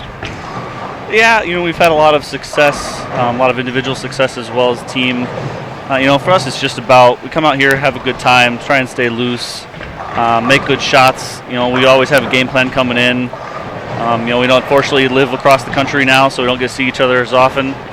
But we talk all the time. Just talk about ball choice, surfaces, and lane play strategy. And when it comes down to, when the patterns are as challenging as they are this year, execution. We have some guys obviously that. One thing about our team is we have different styles. We have some guys that like to hook it, and some guys that like to go straight. So it kind of poses some other challenges that other teams that have 5 similar bowlers don't really face. But we've bowled enough together to kind of understand. We know what each other's games do and the adjustments we have to make. So it just comes down to basically execution and communication. Well, and we've seen teams come out and play on top of each other, very similar styles, and create an over-under reaction. We've seen, especially on some of the patterns, where having that diversity almost helps a little bit. You have some guys, playing outside, breaking them down a little bit, and so we see some different strategies. But you guys, again, different styles, and I would say in your group too, some different career paths where you might not all bowl as much as you have in the past or as some teams. But how do you balance that out? Yeah, we have some guys that they bowl, in one league once a week, don't really bowl tournaments, but come here and bowl this, but they're still good enough they put the practice in before we come out here to help us be successful. The one thing I've kind of told everybody on my team is we've tried the whole let's everybody play the same part of the lane and burn it up, and yeah, we've seen the over-under, but we've also seen where that necessarily didn't work. So since then, I basically just told my guys, play to your strengths. If you like to kind of go inside and slow hook a little bit, you're not more comfortable playing up, between 5 and 10, fine, do it. If we have to, when we move, if we have to make a bigger move, we'll do so. We'll figure it out. We've been around long enough and bowled enough together that we understand the moves now. Took a little bit of learning, but we've kind of figured it out, and just kind of I let everybody do what they want to do. Great. You guys have been here for a couple days now, keeping an eye on things, of course.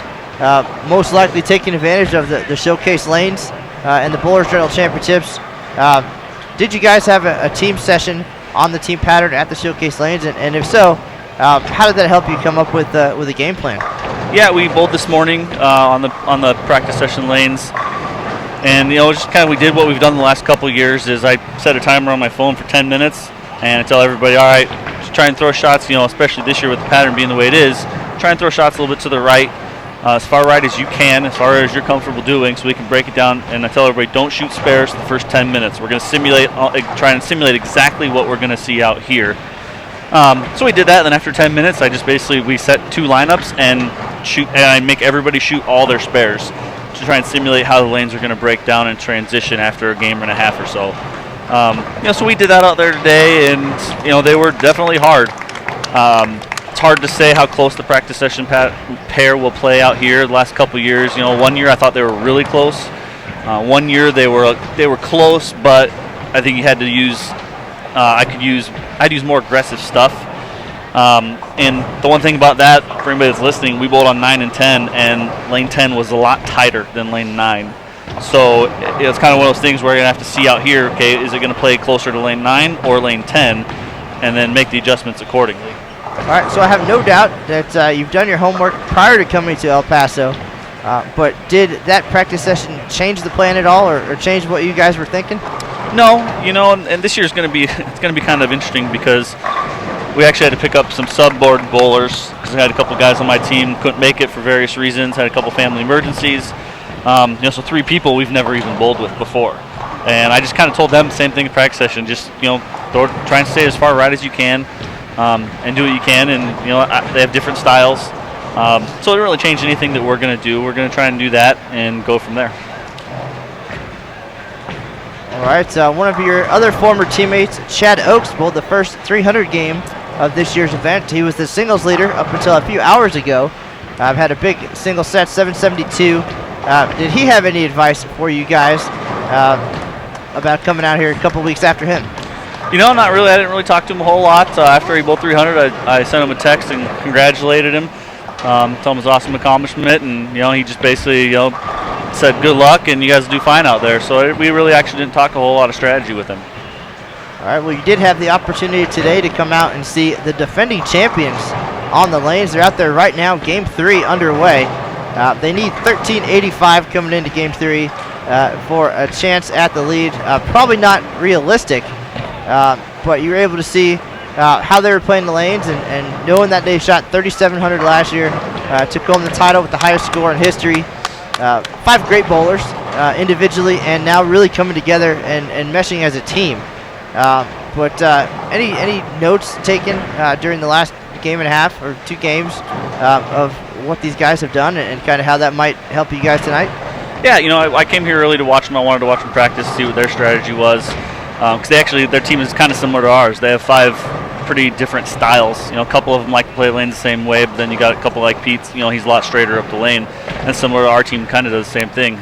I watched to see what they did, and I was actually kind of surprised how quickly they jumped inside. And I was curious to see what this game, it looks like it might be working out for them right now, how it would affect this game, because there's always been a strategy, well, if you jump in too quick, you may bowl a decent score the first game and a half or 2 games, but you won't have anything to go to the 3rd game.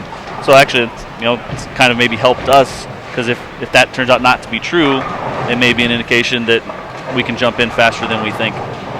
Well, Game 3 certainly has proven to be the big one for a lot of teams. Again, ND Storm with 1223 back early in the event to get to 3149. That was our early leader. Our leaders now, Junior Team USA Support, 3359. They finished with 1196. Got better each game.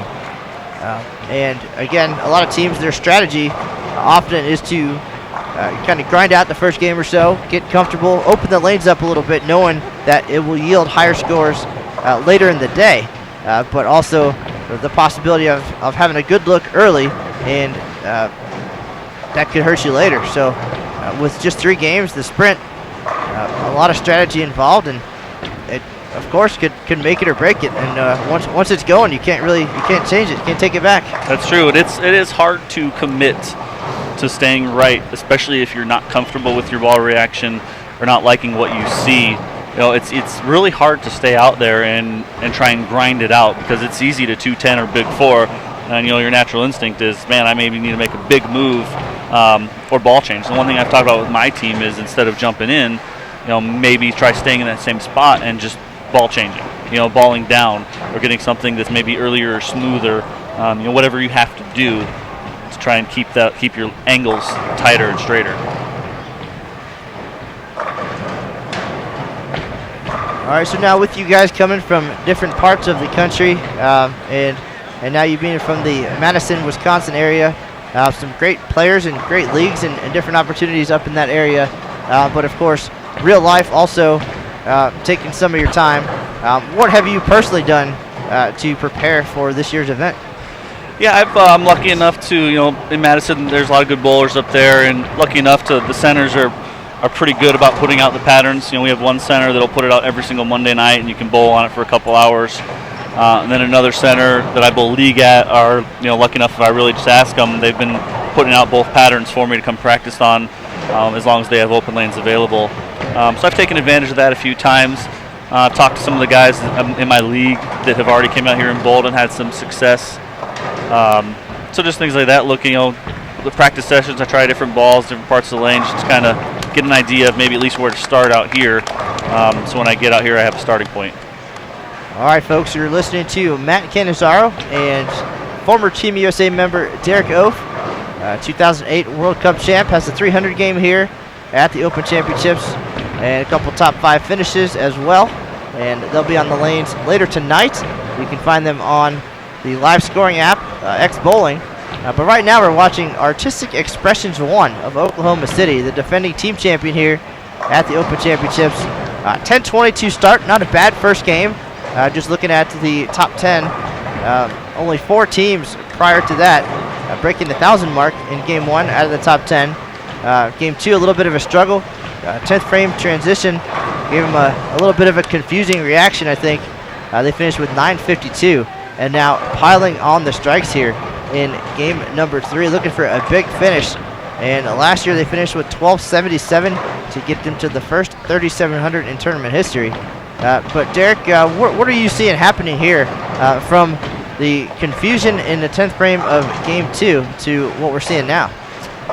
Yeah, it looks, I think as long as they make good shots, it looks like they have a pretty good ball reaction. Watch Xeno here. Looked a little inside, but it laid there. So, yeah, I think a lot of it right now is about ball choice and execution. Get the right ball in your hand and make good shots. I won't say they're easy, but they're definitely, obviously, you can put up some strikes. All right, well, we're certainly seeing that. All 3 players, Anthony Lavery-Spahr, Jimmy McMartin, and Xeno Garcia, starting game 3 with 4 consecutive strikes. And we'll see if Ted Pritts can get on board here on lane 19 for the double. Ted struggled a little bit here with 147 and 200 his first 2 games. Pete Thomas, the anchor bowler, also struggling, 206 and 162. But you see Ted go high again. He's left that 3-6-10 combination quite a few times. Perhaps if this pattern was a little bit longer, like last year we were at 43 feet, I believe, was the team pattern. That ball pushes down the lane a little bit more, but everything just a little too early for Mr. Pritts here, and he's got a tough spare here on lane 19. Yeah, it looks like all of his misses have been high. Last year there was pretty much hold right from the get-go, so even all your misses in would have probably laid there in, worst case scenario, flat 10. This year they're definitely going to go high. Well, right now 10th place on the leaderboard, 30-37, so just over a 200 average to make the top 10. So making your spares and being on par, it's going to be a nice payday here in 2015. And these guys just under at 1974 for 2 games, minus 26. Trying to make those pins up quickly and make a run. Certainly going to need every bit of it if they're going to catch the 10,064 put up by Junior Team USA Support 1. And Derek, before we let you go to the squad room, when you look at that number and just the performance that those guys have put up the last 3 years, is that intimidating at all for you guys coming in knowing what the patterns are and what the scores are and what you've experienced personally so far? I would say it's intimidating. It's definitely a big number to shoot at. So coming in that you have very little room for error. You better make good shots and you better make right decisions, and that's probably the most important thing is making good decisions, communicating with your team. You're probably going to have to bowl 3,300 in team minimum to have any kind of chance at that number, because the doubles and singles pattern isn't easy by any means, and they made it look pretty easy. But if somebody did it once, obviously it can be done again. All right, so a lot of talented teams still ready to come our way. We talked about another Nebraska alum, Rob Gottschall, headed this way. He'll be here on Thursday, and those guys will be on Bowl TV on April 20th. And, of course, our next broadcast will be tomorrow at 3 p.m. Eastern, 1 p.m. local time. Derek and his crew for doubles and singles. And I think the odds are that we'll be interviewing somebody in your group. It's happened quite a few times. It's been a couple years since we've had that opportunity. You guys pass around that chance, or perhaps do something as a group? Yeah, hey, you know what? We don't care. As long as someone gets interviewed, then it's obviously a success. And we all, enjoy when we each have success. So I'm happy for my teammates if they happen to do something great, and I'm sure they're happy for me as well. All right, folks. Again, former Team USA member Derek Ove checking in right before he and his teammates head back to the squad room. They've been here taking notes of this team event. Right now, looking at a potential big finish for the defending champs. Derek, thanks for coming on today, and best of luck tonight. We'll be here, and if you'd like to follow along, you can check out X Bowling and follow along with Derek and his teammates, and perhaps we'll read about them tonight on bowl.com. Sounds good. Thanks for having me.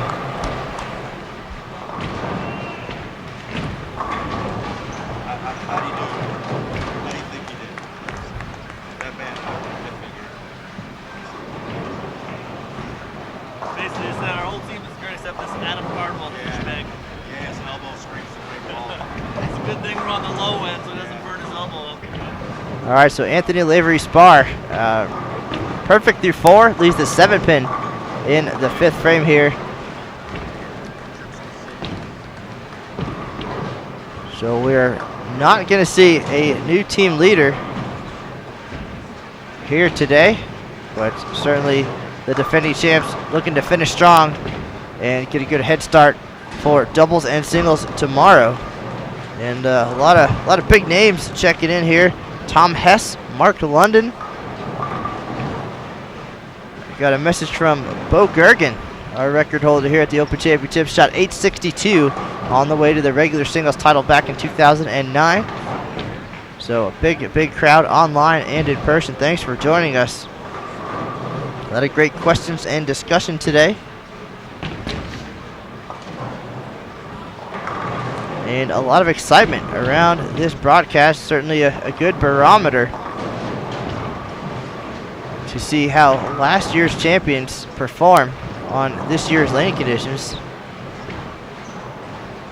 They came in today, got introduced as champions for the very first time. Orange Eagles up on the scoreboard next to their names. Championship watches in their bags. And all eyes on them as they try to perform here in 2015.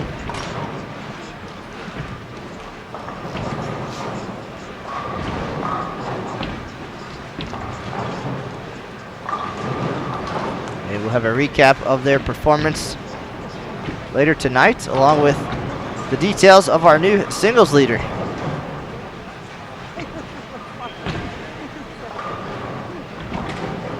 And we'll hear a few words from USBC Hall of Famer Don Ellis, who celebrated 65 years of USBC Open Championships competition today. And he'll add to his career pinfall total. Came in 5th on the pinfall list. So a lot of great news. A lot of diversity in our news as well, from big scores to big moments.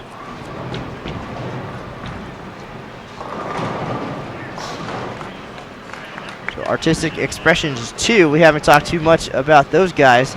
They had 922 and 855 so far today.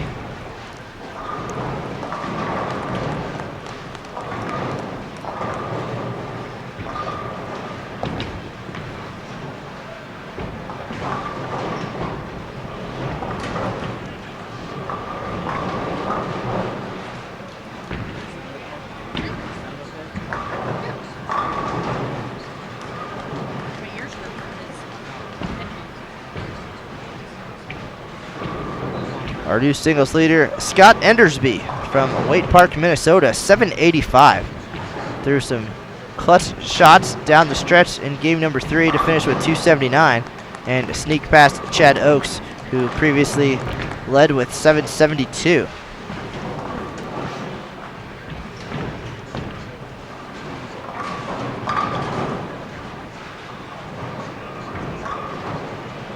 We are getting to the halfway point here of game 3. McMartin still perfect through 5. He started with 166 and 199 so far today, so looking for a nice recovery here in the finale. 750, I mean, I'll go back and get our picture taken.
Having a rough day in the chat room today. I had to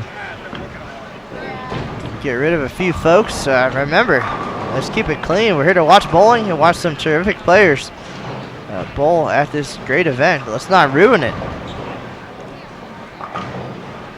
We had the chat rooms turned off at one point in time, and maybe we'll have to go that route again.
Want to give a quick shout out to Chad and Kimberly Newman back home in DFW tuning in for today's broadcast. Also, keep an eye on things at the Canizaro estate.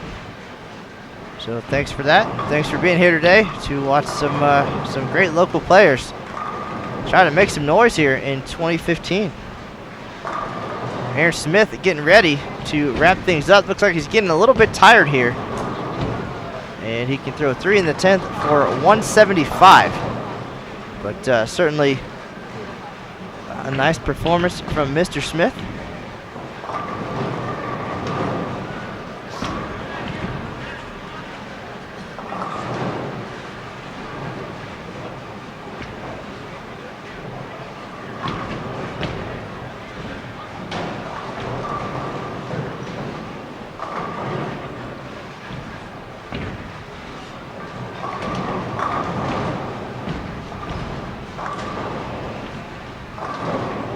So as we get ready to wind down here, I am going to head down to talk to these guys as soon as they're done bowling. We'll have the recap for you tonight at bowl.com. Well, let's get a few final thoughts from Mr. Whitney, who's been here watching intently throughout the afternoon, taking mental notes. We'll just get a couple final thoughts from you, Ryan, before we say goodbye today. Give you a frame or two here to talk about what we're seeing here in game number 3. As I was talking with Derek, you had a chance to kind of watch things unfold. A nice start for these guys in game 3 after a tough 10th frame. What happened out there? I just think they got too far left too early, and they got themselves trapped midway through that second game and going into the 10th frame. And now I think they've they all got the right balls in their hands. They made the right adjustments. What I've seen, them move back a little right. Smoother balls, to start. Breaking them down, they were throwing something a little bit more aggressive, a little bit sharper off the spot, to kind of create a little spot for them on the pattern. But, for what I have seen is that it looks to me they were too far left too early with that surface. And, to me that looks like with that ice oil and how difficult it is, they were seeing a lot of over-under per se. And they seem to got it going now. Pete's struggling a little bit, but like I said, Pete hadn't had a whole lot of fun this week. His goal was to come out here and enjoy the moment, and you know, his words direct to me where I'm not so worried about what I bowl. But that's pretty much what I've seen. All right, well, things started off pretty well, and Jimmy McMartin still striking here. He's got the front 6. But perhaps we're seeing another transition here in game 3. Lavery-Spahr missing the head pin there on lane 20 after he started with 4 in a row here.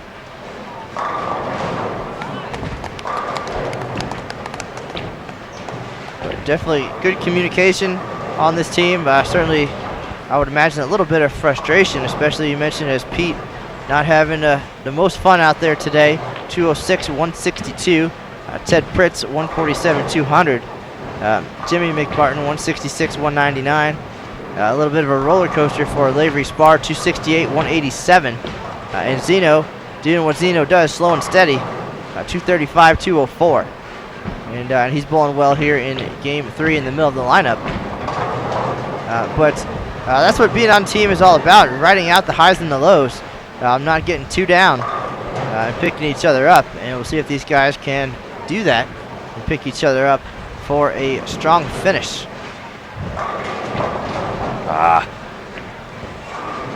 As you saw, Matt, it just goes to show you, you know, you literally have to be perfect. That ball got sideways early, and he went Brooklyn in the 6th frame. Got away with going a little left, but made a little adjustment right, and that one just never stood a chance. It just goes to show you how difficult these patterns are this year. You really have to execute well.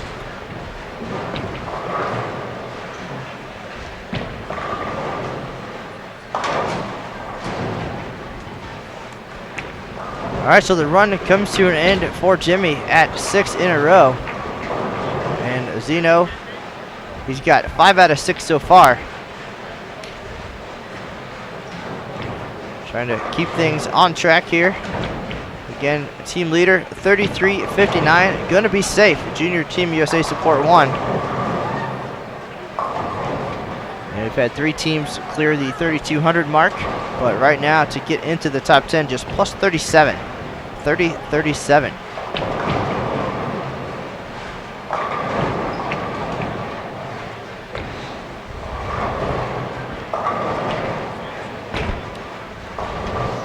That's another thing too. You can be in the right part of the lane, but the carry as well is very tricky. So, it's, again, got to be perfect, but you know, resulting in being too perfect, you pay for it.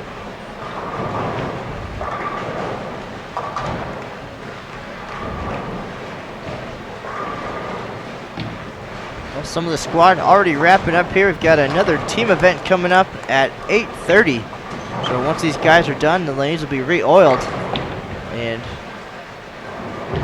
we'll fill this place up again. All of these folks will be back tomorrow for doubles and singles. We'll be back on the air as well with Derek Oaf. And we'll have that for you at 3 p.m. Eastern, 1 p.m. here. Our new squad times this year, there's no bad times. And that's something that the bowlers were excited about. Nobody likes waking up before the sun or staying up until about that time to finish up one of our late squads. So this year, doubles and single squads at 9 a.m. and 1 p.m. Team event at 5 o'clock. And then our 8:30 squad, on one day is team event, and the next day doubles and singles. So everybody's out of here by about midnight at the latest. And no bowling before 9 a.m. So you guys asked for it, you got it. Now let's take advantage of that and join us next year in Reno 2016.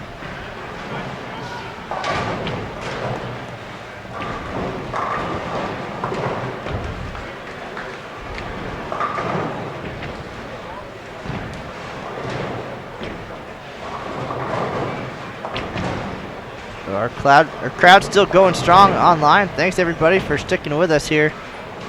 A decent number still out there for the defending champs. Look forward to hearing about their experience. Atta baby. Definitely a lot happening prior to today's team event. and then having to stay focused and get out there and get right to it.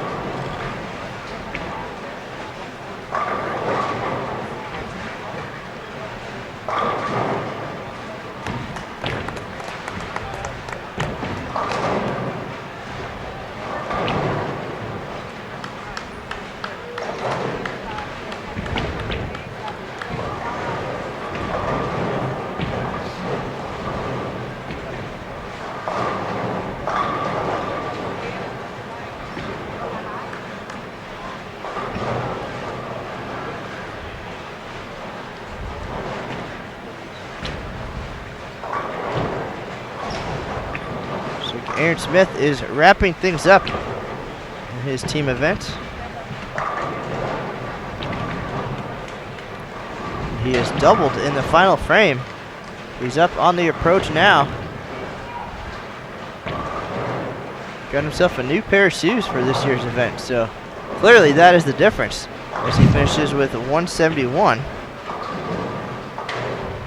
and a respectable 564 team series. So nice start there for Aaron Smith in our department war.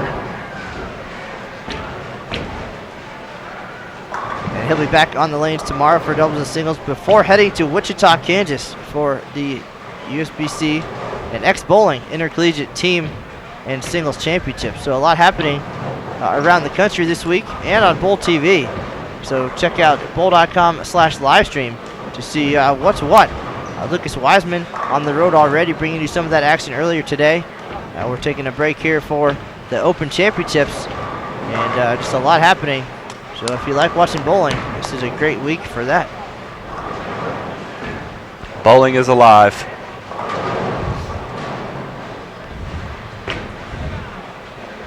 You guys do a great job. It's always nice to see so many enthusiasts in the game of bowling.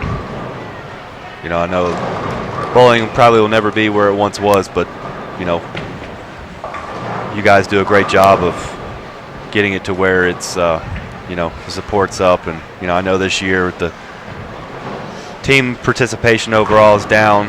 I know a lot of people don't like to continue to travel west, but, you know, you guys really do put in the work, and, you know, us guys appreciate it, us guys and gals and all those.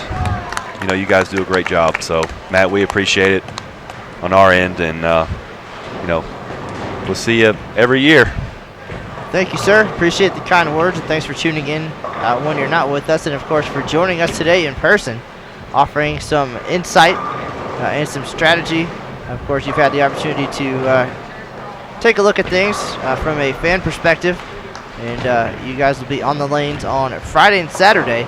So if you're a Ryan Whitney fan, you can follow along on X-Bowling and see how those guys are doing. And put up some big numbers in recent years, and no doubt they'll have me running around all weekend long. Maybe one of us will hit the Whitney. We'll get a big old crotch chop for Kyle. Never miss any antics from that guy. Kyle Troop, now a 9-time PBA regional champion, and of course following in Guppy Troop's footsteps with the antics and the crazy outfits. The hair will be in full alert this weekend. So I think that's important too, is it's not all business when you come this way. It's about having fun and spending time with your teammates who you may not see but once or twice a year. Yeah. Take advantage of a terrific host city and all that it has to offer. You're only on the lanes for a few hours, and eventually you're going to forget what your scores were and how much prize money you won. But some of the memories that happen off the lanes is what our bowlers are talking about 50 or 60 years later.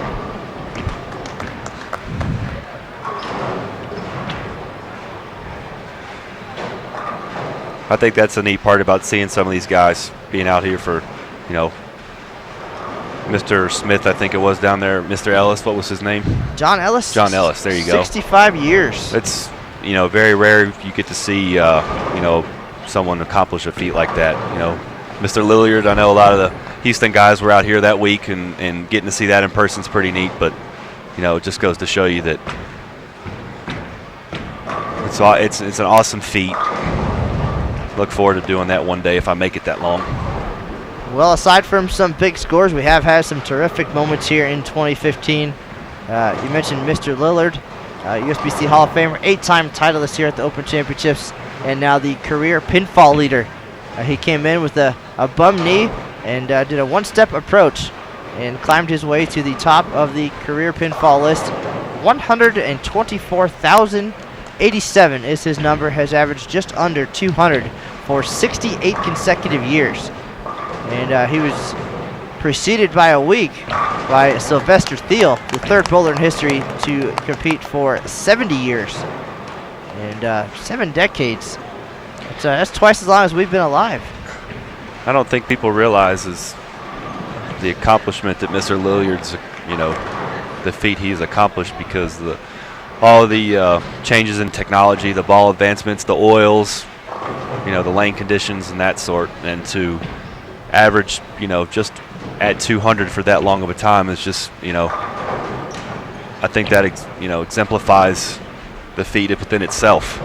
There are a lot of guys on that list that have a very good average and very, very good players, but just to see somebody like that with an accomplishment over that long of a time frame is more amazing, I think, because that just goes to show you what kind of how he was able to adjust over the years, and as he got older, and as you said, battled a bad knee to come out here and one step it to the line and really gave it his all. Well, I think most of us would be happy just bowling a handful of 200s, but to average that for 60 plus years, a phenomenal feat. And those two gentlemen and many others have provided us with some very memorable moments here in 2015. It's not always about the high scores. Of course, a lot of other milestones celebrated here at the Open Championships. We've had our first of 12 50-year bowlers this year, so the dedication is much appreciated. Folks coming year after year, whether they win or not, there's so many different reasons, and now getting to see a brand new host city just sweetens it a little bit, and still a lot of folks headed our way. This event kicked off March 7th. We'll be here until July 12th, so still time to enter even if you haven't already signed up, or come join the sub board. You heard Derek say earlier they had 3 guys who were unable to make it for family emergencies, so 3 lucky bowlers off the sub board now have the chance to bowl with some very talented former collegiate standouts. So you just never know when it will be your opportunity, but come on out, check it out. El Paso, a great welcoming city, and if you want to be challenged and really earn your score, this is the time to do it. So check out bowl.com for more details. But right now, Ryan Whitney, we're going to check out the final 2 bowlers in the 9th frame here, and then we'll get a quick recap from you, and we'll wind down as the defending champs try to finish strong here now. A team 10-bagger. As you can see on that, Matt, everybody's moved, good few boards right from where they were initially. So everybody seems to be in the right part of the lane now. So, it really goes to show you your game plan that you execute in practice can either make or break you, over the span of the 3 games. So, have a good game plan, stick to it, execute it, get a chance to practice on the showcase lanes and take advantage of it. It's worth every bit of the $150 that you pay as a team to go out there and experience and try to execute your game plan, So. All right, well, the moral of the story, of course, work hard, practice hard, challenge yourself year-round, and no doubt you'll find success here at the Open Championships. It is definitely earned, and the teams that are bowling 32 and 3300, they put in the time and the work, and it shows on the scoreboards. And right now, our defending champs are putting in some work here, and they were at 1974 after 2. But being right around that 3,000 number would be a terrific finish. Only 13 teams plus.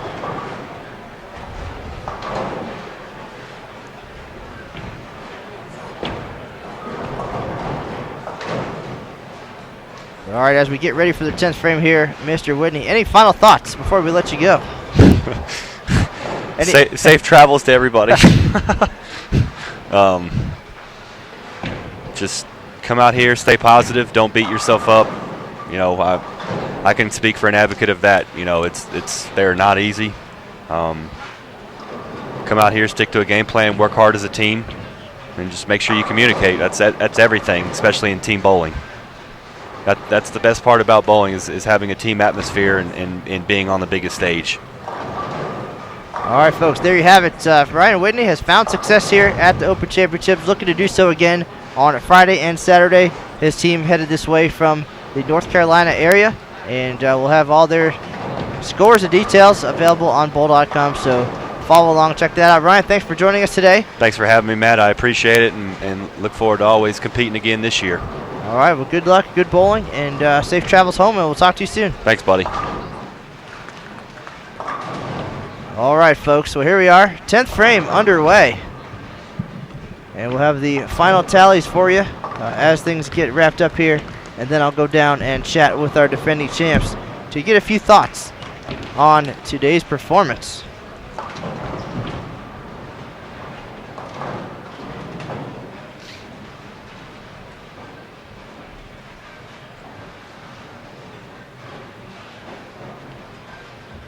Get the calculator out. Aaron Smith already in the books, 564 unofficially. Not a bad performance. I don't know how he was feeling last night after the practice session. Didn't get a chance to talk to him, but feel free to reach out to him on Twitter at USBC Aaron to get any thoughts from him on today's team event. And Anthony Lavery-Spahr finishes with 232.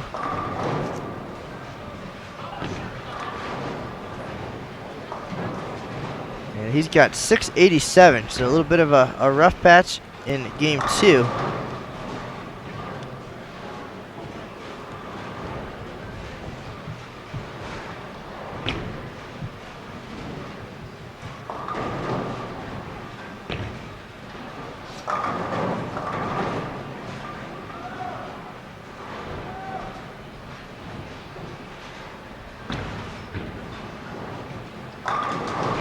Top spot on the leaderboard will remain safe for another squad at least, 33-59. But some talented bowlers already in the squad room, getting ready for the 8:30 shift.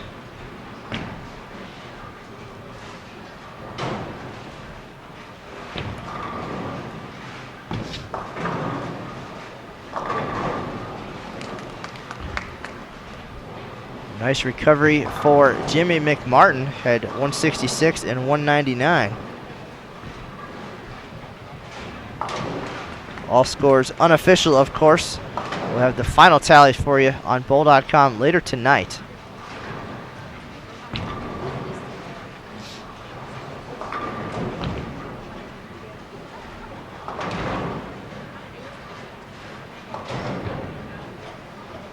We appreciate everybody stopping by to visit us today on Bowl TV. Nice crowd, nice chat room for the most part. A lot of good questions.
All right, so we didn't see any record scores on today's broadcast.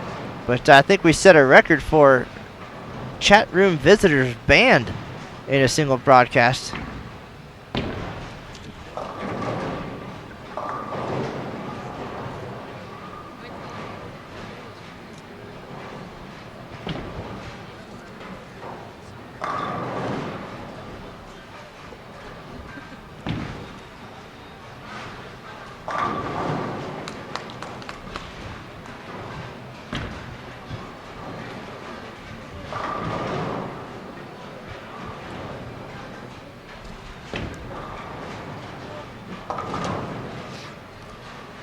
Xeno Garcia up on lane 19, looking to make it 4 in a row. Great shot there.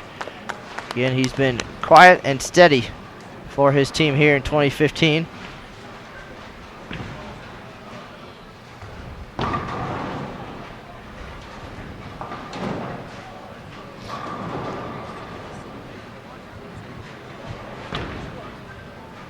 First 2 games were great, yeah? I thought they were great. Yeah. Here's a very tired looking Aaron Smith. Had a pretty nice day for about 2 games and 8 frames. He's pulling up a seat to watch the final shots for our defending champs here. Xeno Garcia finishes with 5 in a row. Great set for Xeno. 259.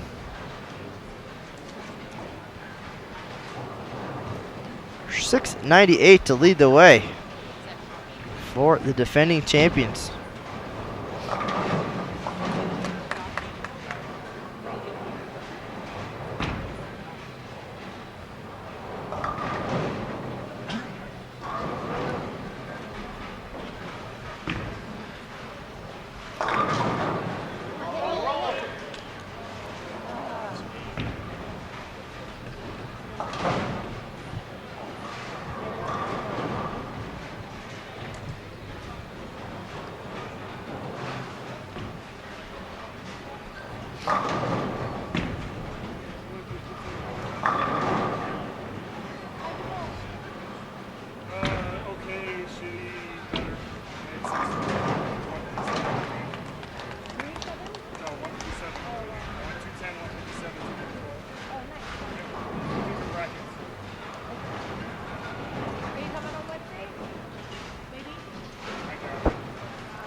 I'm not taking you to the airport.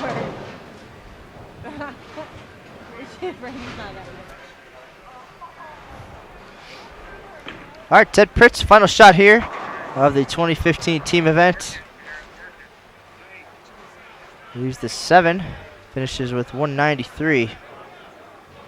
So tough day for Mr. Pritts, unofficially 540.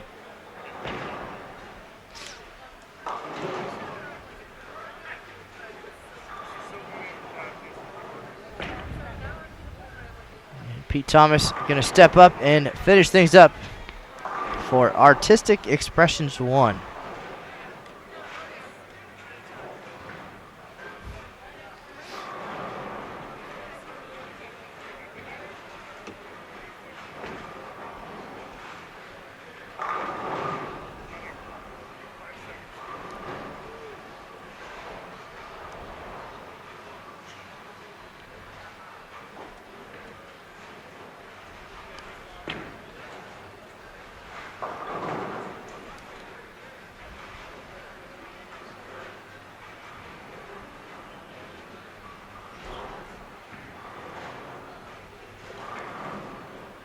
The final tally for you in just a minute.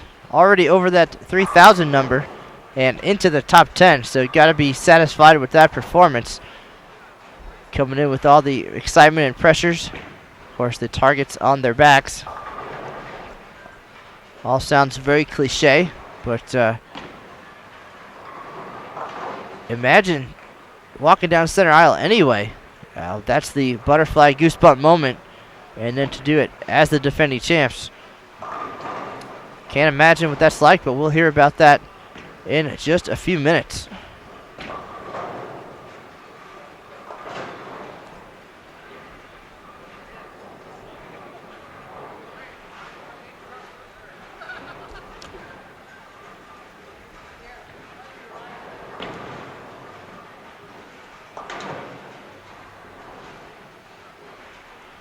All right, so Pete Thomas finishes with 190. We'll get the final tally here and have that for you in just 1 second.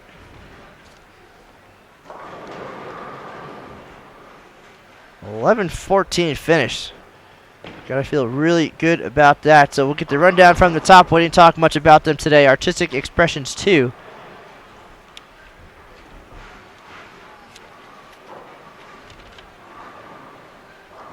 Robert Genzer, 518.